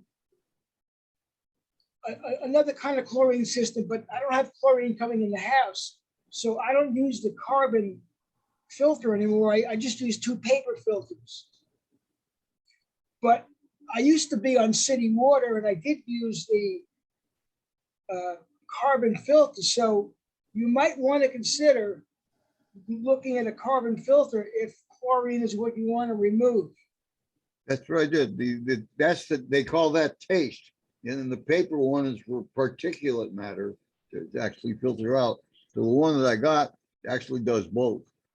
Oh. And I was able to run it through a separate small tap from the reverse osmosis. All the plumbing was there. I just needed to get some adapters to make that work. So finally we got the water situation fixed. So, That's good. You didn't have to do a repipe because that's the guy that was talking about having to do that said probably if it was $3,000 or $4,000 10, 15 years ago when we didn't do all that much, he said you're probably looking at $10,000 or $12,000. So that was could have been a real horror show. And they got to drill, cut through the concrete and then go through the attics. I have 3 totally separate attics in my house, so I know what you're talking about, Paul. That's it's a real nuisance, and 3 separate ways to get into them. I couldn't believe that was just going to be such an ordeal. I'm just so glad that we dodged that bullet. I have a comment on the air conditioner problems, the air conditioner leak and flooding and so forth. I make a habit once a month of clearing the drain for the air conditioner. And I have Del Air come out once a year to do routine maintenance and check everything out and make sure it's going to work, preferably just in front before summer heat starts. And instead of vinegar, they were recommending just plain hot water. So I get by with just dumping a gallon of hot water down the drain once a month, and I've never had a problem. It almost doesn't matter what you put down that pipe, as long as it pushes out the crap. That's what the important thing is. Because on my regular home unit that is for the whole house, I made this PVC adapter. You open up the cap on a pipe, and that's where you put in the fluid.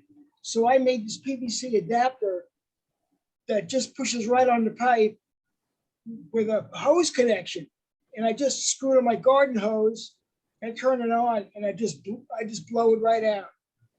So, but do you do that as a routine basis, or do you just do that whenever? I just do that when the feeling strikes me. I You just might want to put it on a schedule, and you may benefit from that. Well, on my old system, I had a lot of problem with it, and I was doing it all the time. I got back in 3 years ago, I got a brand new. We had to replace the air handler, the entire system. So now the plumbing's much better, and things work a lot better, and I don't have the backups I did before. But I do, I do blow it out periodically. But, I'm not in the air conditioning business, but I got my air conditioning certification. Just like I'm licensed to buy Freon. I can buy anything I want. And I took all the tests. I just don't do it on a daily basis. As far as the electronics go, they know more about, you know, how things are hooked up with different air conditioning systems, but I'm an electrical engineer. I've been doing the electronics for 60 years, so following some kind of basic circuits. I mean, it's basic circuits. There's nothing fancy here. You know, there's no digital electronics. If they want to fix something, they replace the whole board. They don't diagnose anything. They replace modules. So, or relays, and most of the stuff is done with, you know, AC meters or air meters. What's it called? Air meters that clamp on meters and stuff like that. There's a name for it. I got a bunch of those things, but Capacitors go and motors like, you know, the pump motor, the cooling motors, that kind of stuff. Yep. Well, 2 years ago, we upgraded ours to an Amana inverter system, and it's got a lot more electronics in it now. And essentially, it has a DC a compressor and a DC fan motor and a DC air handler motor, which apparently all run more efficiently on DC. So the inverter takes the AC that's coming into the unit, converts it to DC, and then it's got, it actually has a communication bus that communicates between the thermostat, the air handler, and the compressor unit that's outside. So there's a lot more in there to worry about. It's got a nice warranty, got a 10-year warranty, parts and labor. But after that 10 years is gone, then as Paul said, you know, most likely failures would be replacement of boards. hey, speaking of batteries, talking about,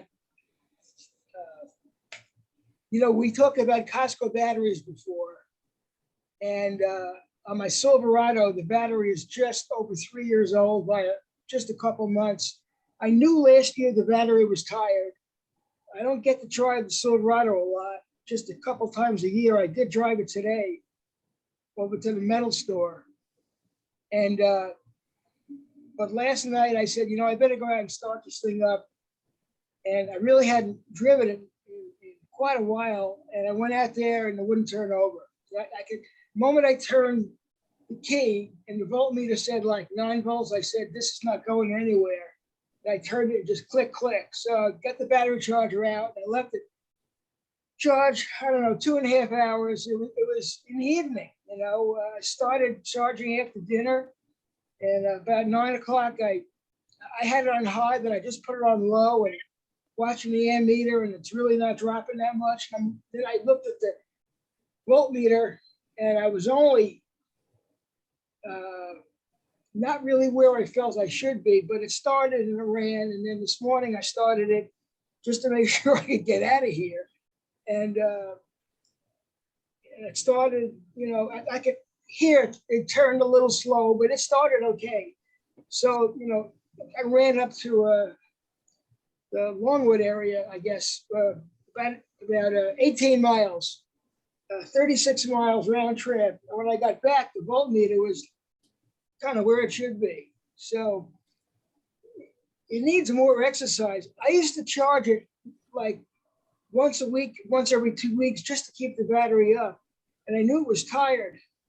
And, but, you know, with the COVID and just everything else, I just really didn't stay on top of my game. So I said, maybe I can get a warranty replacement. I called Costco, and I'm just a couple of months out. So I'm kicking myself in the butt because I really should have been on top of this. At the end of last year, I could have got a free replacement. So now I'm going to be out another $100 when I have to go buy a new battery. But you know, I'll nurse this thing a little bit more. I'll probably have to religiously charge this now once a week. But really running the engine seems to really put a lot more current through it. But you know, I didn't charge it that long. You know, 2.5 hours is not that long on a 2 amp charge. I tend not to go full bore in the charging. So That's what battery keepers are for. well, you know, It's not in the garage. It's out there, I know. 50 feet away from the garage.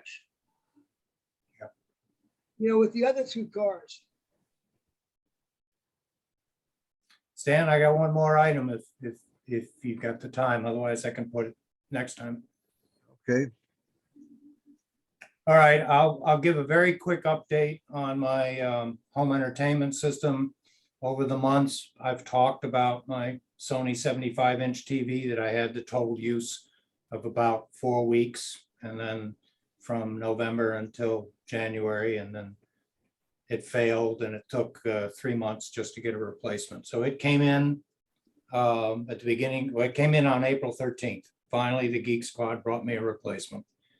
And we got all the paperwork and the warranty and all the rest of that stuff ironed out. So it's in, it's functioning. I decided as long as I've got the new set, I'm just going to go whole hog and replace the amplifier, home theater amplifier. So I replaced that with a Sony amplifier.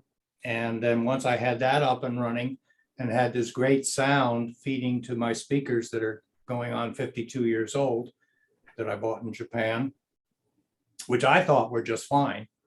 I heard how bad the speakers really were when good sound was being fed to them. So I just said, all right, what the heck? So I did some research, looked online, saw various recommendations for medium cost speakers, if you will, and found that Sony of late has been doing a good job of manufacturing speakers and getting some good ratings on them. So I said, all right, I've got Sony TV, I've got a Sony amp, let's just go with Sony speakers. So I replaced the left and right main speakers with 2 Sonys, and I replaced the center speaker with a Sony. Got that all together, got the amplifier, the new amplifier in. A benefit of the new Sony amplifier is that since the TV is Sony and the amplifier is Sony, it has its own bus that the digital signals pass through the HDMI 2.2 cable. And so the TV communicates with the home theater amplifier, turns it on, turns it off, changes source material, controls the volume, all with one volume control. So I'm very happy with that. And of late, I've been spending a lot of time listening to just good audio. I mean, there's some really phenomenal classical music, orchestral music, jazz and blues, etc. on YouTube that played through a good sound system is pretty amazing. And of course, the action movies with the Dolby Atmos and the airplanes flying like this one flying over your head. I look forward to when Tom Cruise comes out with his new movie, and I can watch that on it. But along the way, part of the deal with Best Buy was to change out the warranty structure, which I was using the Geek Squad, 3-year warranty or 5-year warranties. And I was able to get the TV replaced if I changed out to their Total Tech system. So I'm share my screen real quickly and just show you what it was that I wound up getting. So this is Best Buy's Total Tech membership program. Think of it as an extended warranty program for a car, I guess. You have a membership in it. Instead of buying it for each item, you have a 2-year membership. And in that membership, you get Geek Squad available, their support available, with up to 24 months of product protection, keeping your membership active. And they sell you a membership a year at a time. I have a 2-year membership right now. So any of those Sony items that I just recently bought from Best Buy are now included in this warranty program. And I also have a priority support number. So instead of sitting on hold for half an hour, theoretically, they're supposed to answer the phone quicker, which is nice. And as part of it, you also get an extended 60-day return and exchange window. So thinking back, I bought my Sony TV in November. It was activated by its delivery December 8th, It failed about the third week in January, just outside the normal 30-day return and exchange window. Had I had this program at that time, I would have had theoretically no problem saying, I don't want what you've got. I want to return it and exchange it. So this is what the manager at Best Buy finally suggested doing. He said, let's us switch you to a Total Tech membership. I'll refund you the costs of your Geek Squad initial warranties on the Sony. And then we'll activate Total Tech on what you got, which we will then say you're still within the 60-day return and exchange window from when you reported that you had a problem with it. So he was bending a lot of the rules to get it replaced. So I did that, and hopefully I've got a good set, and it's not going to be a lemon. And I'm very pleased with the TV and everything else that's there. Now, having said that, as I mentioned earlier with AT&T, where I did not check all of the terms and conditions in accepting this, I didn't research all the terms and conditions. So I don't remember if I was prompted by somebody else on the TechSIG or whether it was just me doing my research, but I found out that there is a service fee. If something is not within the manufacturer's warranty and is covered under the Total Tech membership, there is a fee of up to $90 based on cost. The ceiling is $1,000 in purchase price. So if you've got an item that's $1,000 or more, like this TV set, and say that the set fails 1 year and 1 day after my Sony warranty expires, then my Total Tech Geek Squad support is going to cost me $90 for each service call, a maximum of 12 service calls a year or 2 service calls a month in the terms and conditions. Well, knowing what I went through in the diagnosis and replacement of that original TV set, they got to come out to your house and diagnose it. $90. Then they've got to say, all right, we're either going to replace the T-Con board if it turns out to be a failure again, or I'm no longer within the, hey, I want to return and exchange it, or they say it can't be repaired and has to be replaced. So again, even though I have priority support, I'm going to have to wait for a replacement TV. And when they come out, I'm no longer going to have free installation because it's not a new Best Buy purchase. And nor is it an extended 60-day return and exchange, so another $90. So essentially, it's going to cost me $180 if this set fails outside the Sony warranty. Now, the good side of this is at 1 year, 11 months, and 29 days, if the set fails, at least I can get a whole new TV set if I have to, or I just renew my membership. But apparently I'm still going to have to pay that fee, which I'm not happy about. So I know there's other warranties out there. Amazon has its warranties. It was mentioned that Costco's warranties are very good. And it will be interesting if others get into a situation like this where they decide to get a warranty on an expensive product other than from Best Buy, that we share that information and find out who has systems like this for these very expensive products that require people to come to your home to repair. Questions?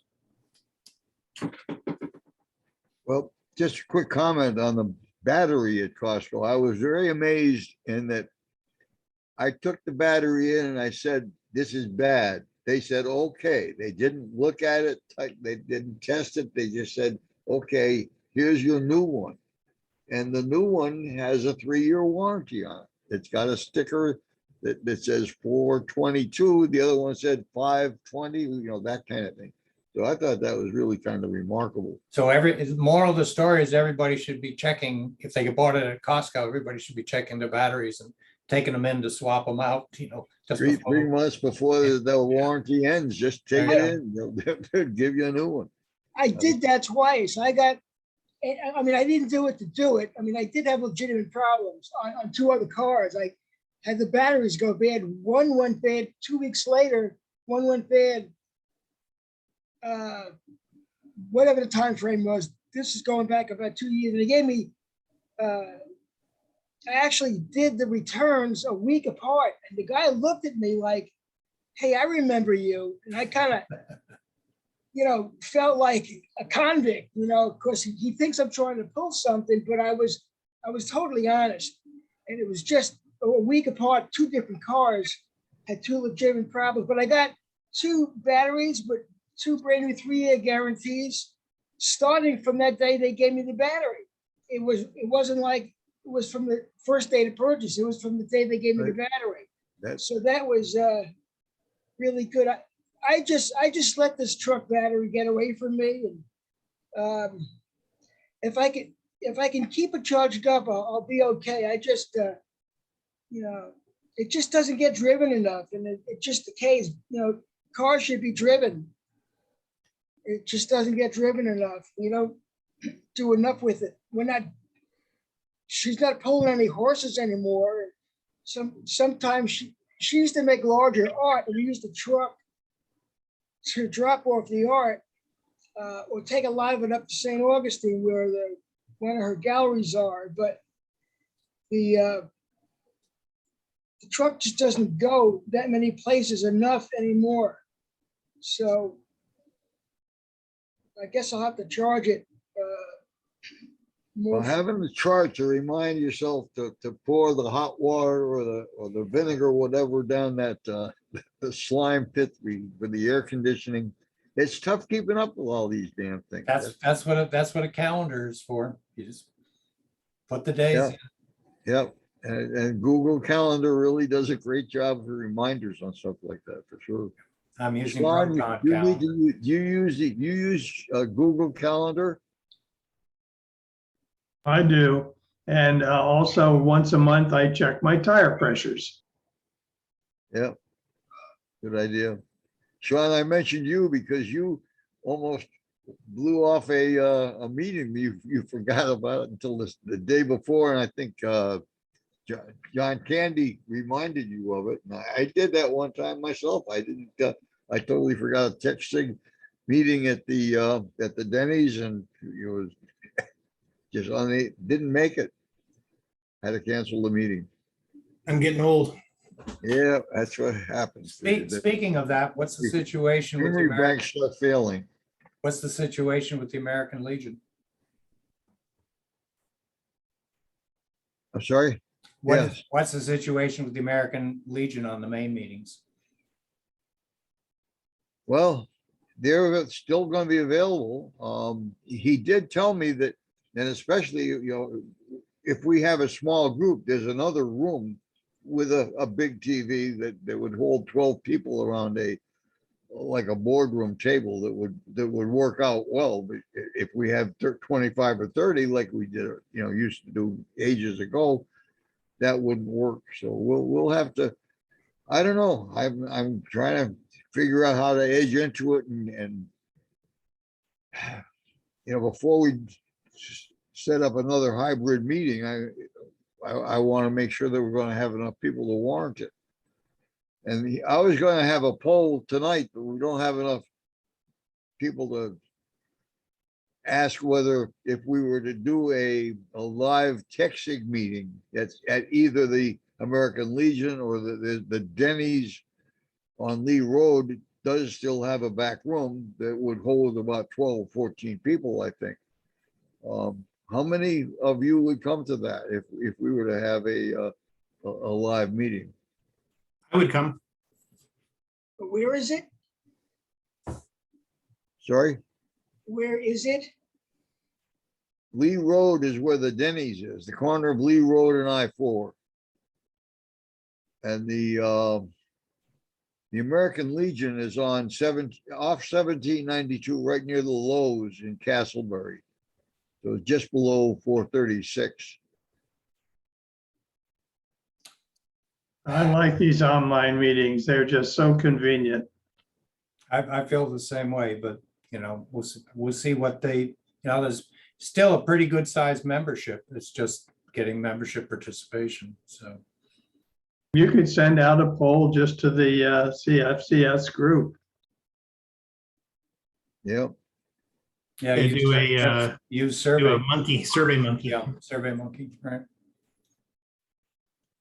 A little far from Idaho for me to come to Florida. yeah, we'd lose Huey for sure. Yeah, I've got one more little interesting question just to throw out there. I'm not expecting the answers right now, but I read on the internet that, and you've all heard that there's a shortage of chips for manufacturing of automobiles. I'm sure you're all aware of that. Yes, So then in the same paragraph, it said they're making electric cars like crazy. So how come they're able to get electric cars, chips for electric cars and not for cars that run on gas? Now, I don't know if that whole sentence is really valid or not. Are they making electric cars like crazy, or I mean, is government trying to sway people into electric cars and not make more cars that, that's kind of what I got out of it. But, I don't, it's just something to think about, maybe talk about next time. If is there only a chip shortage for, Corvettes, and not a chip shortage for Volts made by, GM? There's chip shortages for everything.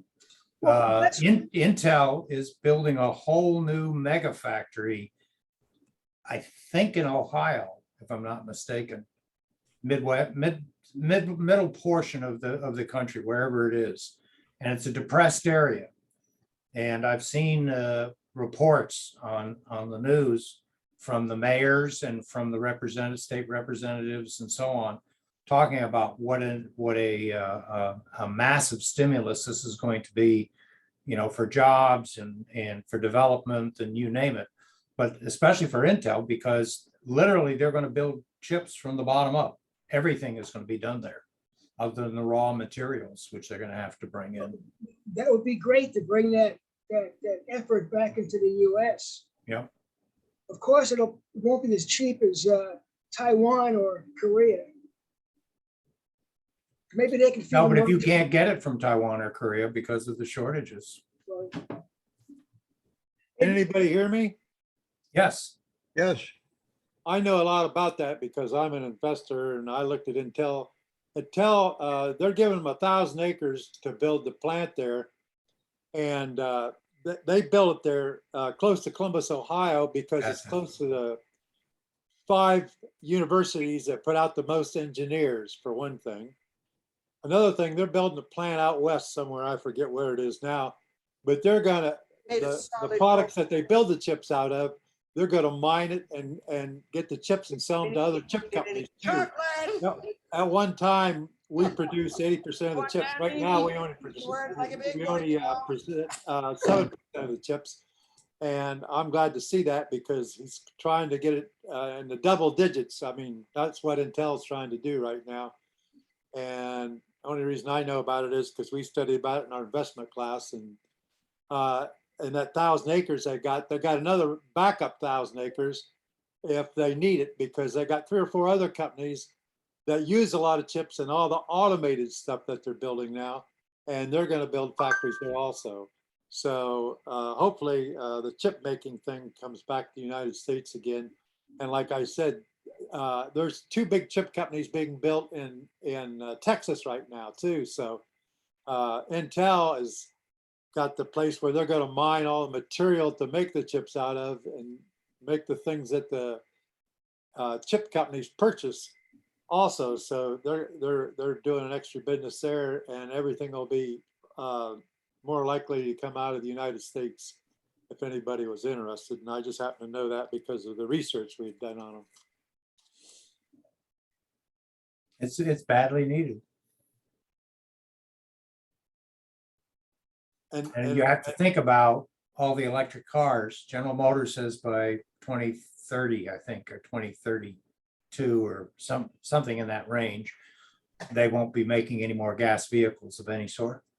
Everything's going to be an electric vehicle. And of course, all the other companies are moving forward. So, okay, you got to have batteries for them. You got to have the materials, all the rare earth materials for all these batteries have got to be developed from somewhere.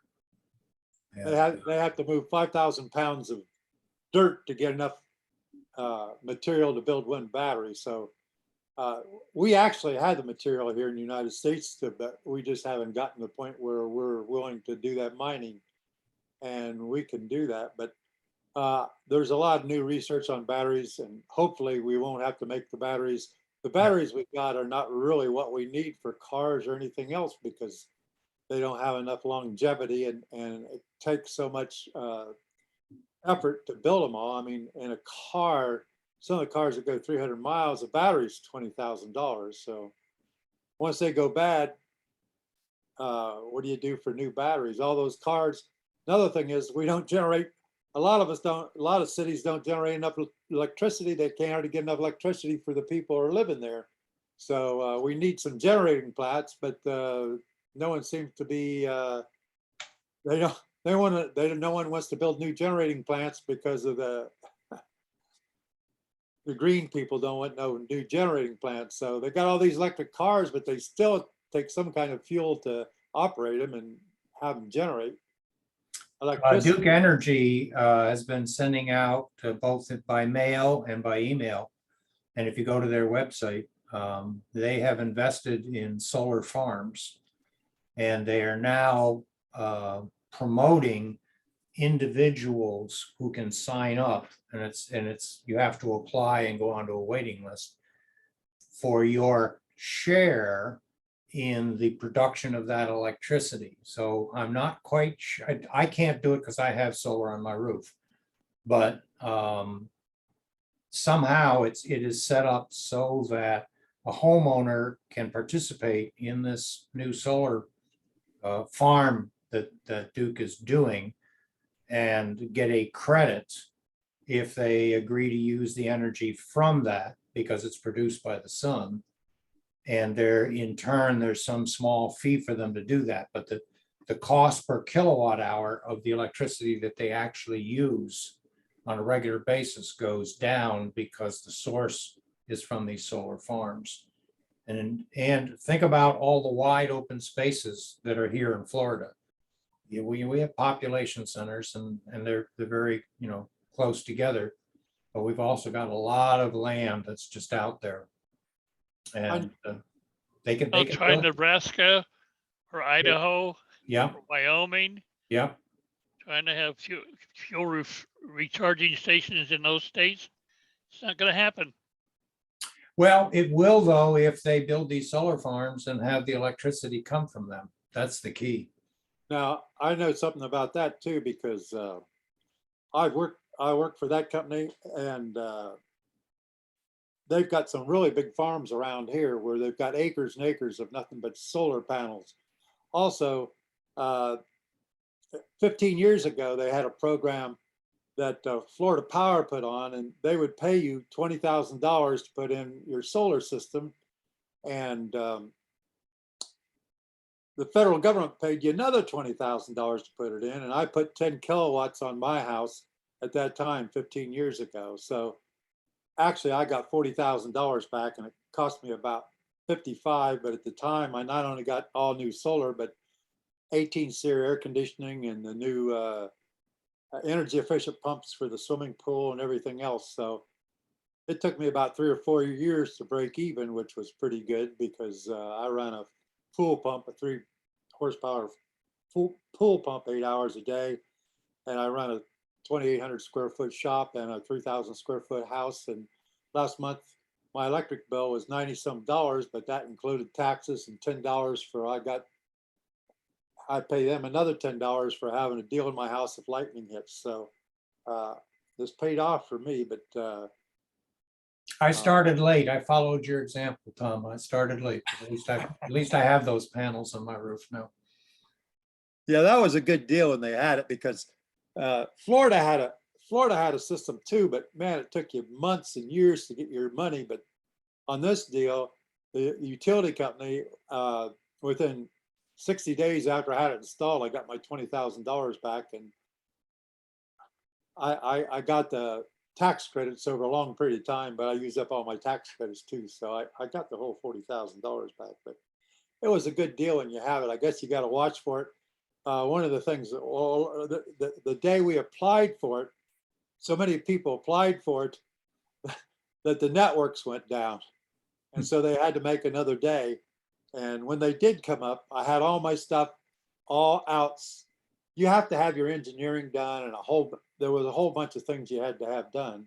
And I had that all done. And as soon as they come out, I downloaded. It took me 7 minutes to get everything downloaded. And in 30 minutes, all of it was gone. I forget, they had $16 million or something that they could do. And I just got lucky. I got in there because I knew several other people that had tried at the same time I did, and they didn't get in. So I just got lucky, I guess. The program that Florida had, you couldn't hardly get into it, and then it took you forever to get paid, but they paid me pretty good on the first 20 grand. So. One of the another things, thing, the air conditioner thing, mine's got a float on it. So if mine backs up, it shuts the air conditioner off. So I got a connection for my vacuum cleaner, and I just go out and hook up my vacuum cleaner, and I take the filter out of it and turn the vacuum cleaner on. It sucks everything out, and it's good for the next year and a half. one of the things you might want to keep in mind as we look at the electric vehicles and solar energy and all that sort of thing is we're trying to make decisions as to its appeal based on today's technology. In 5 or 10 years, this technology will be substantially advanced. You could have solar panels on the top of your car that will keep it running during the day, and you'll probably have abilities to store electricity far longer in far smaller space and far lighter devices. And it'll all be just entirely different from what we're seeing today. This will be the old days. Good point. There's a series of YouTube videos now. They're essentially reviews of the electric cars, but there's 4 or 5 guys that are have regular, I guess they qualify as automotive journalists. So the companies producing electric cars are making them available for them to drive, both for impressions, tests, and then some of them are doing long trip tests. So I watched a couple where, for example, they went from Indianapolis to Dallas, and they did it in an electric vehicle. I don't remember if it was a Kia. I think it might have been in a Kia. And when you plan a long distance trip, it's a total different genre than just planning a long distance trip in a gasoline powered car. Gasoline powered car, and as Clint was saying, you've got wide open spaces. You need to know where your next gas station is, but in most major interchanges, you're going to have 1, 2, or 4 gas stations. Not at the moment with electric recharging stations. So watching the videos, you see essentially the cars come with the technology wherein based on the plug that you use, you determine, like Tesla has their own network, and then Kia and Hyundai and GM and so on use different networks and their commercial networks. And you basically plug in what network you're a member of, and you go ahead and join it, and then you have to put a deposit in, and you have to have their card and all of their credentials and the rest of that. And then you use your GPS to plot your trip, and the display screen on your dash will show you where all the recharging stations are. Now you figure out, okay, on a pure electric vehicle, say you have 280 miles on average that you can run your car, maybe get another 10, 15 miles. So that means then you really don't want to push it. You want to plan for maybe 250 miles and then know where your charging stations are. So you plan your leg, say for 250 miles each, you plan where you're going to recharge, and then you see the charging stations. Now, it'd be nice to know where these stations are located. Are they in a Walmart parking lot where you can go in and buy something to eat, walk around and wait while your car's charging? Are they at a mini mall where there are convenience stores? Or are they in the backyard of a small taxi company that has a maintenance facility and a garage for their electric taxis and nothing's there? Which was one of them in one of these YouTube videos. These guys got there. Luckily, of the 4 charging stations, one of the 4 worked. The other one of them was out of commission, 2 were under maintenance, and the 3rd one worked, but wasn't giving them full charge. They had to sit there for something like 6 hours in order to get an 80% charge. And they lost, time in their day of the trip and all the rest of that. So again, as Dick said, in the future, this is going to be different, but if you buy an electric car, if you're doing more than just city commuting and traveling around, you got to know where all your charging stations was. I'll just add to that. I was at a car show last weekend at Rock and Brews over on Red Bug Lake Road. And I saw a small industrial center of some sort that had sprung up like in 2 weeks. It all prefab construction and a bunch of infrastructure in the back of it. I had no idea what it was. I'm thinking to myself, I wonder what's going in there. After the car show, I drove my Corvette back into the parking area of that, and it had something like 40 or 50 electric charging stations back there, essentially making it a commercial recharging station. And it wasn't for commercial vehicles for a particular company. It was going to be public. So it looks like when they get open and set up, it's going to be a major charging area on this side of town for electric vehicles. And that's what's going to happen.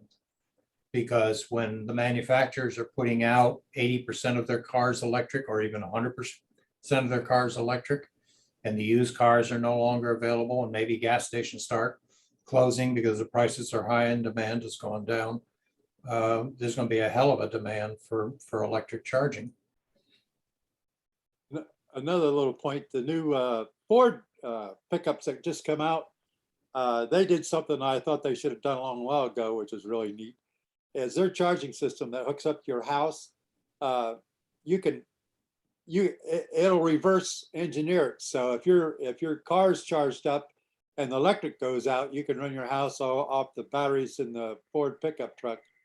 And if you got solar, of course, you can charge it from there. And then if electric goes out and your solar's still up.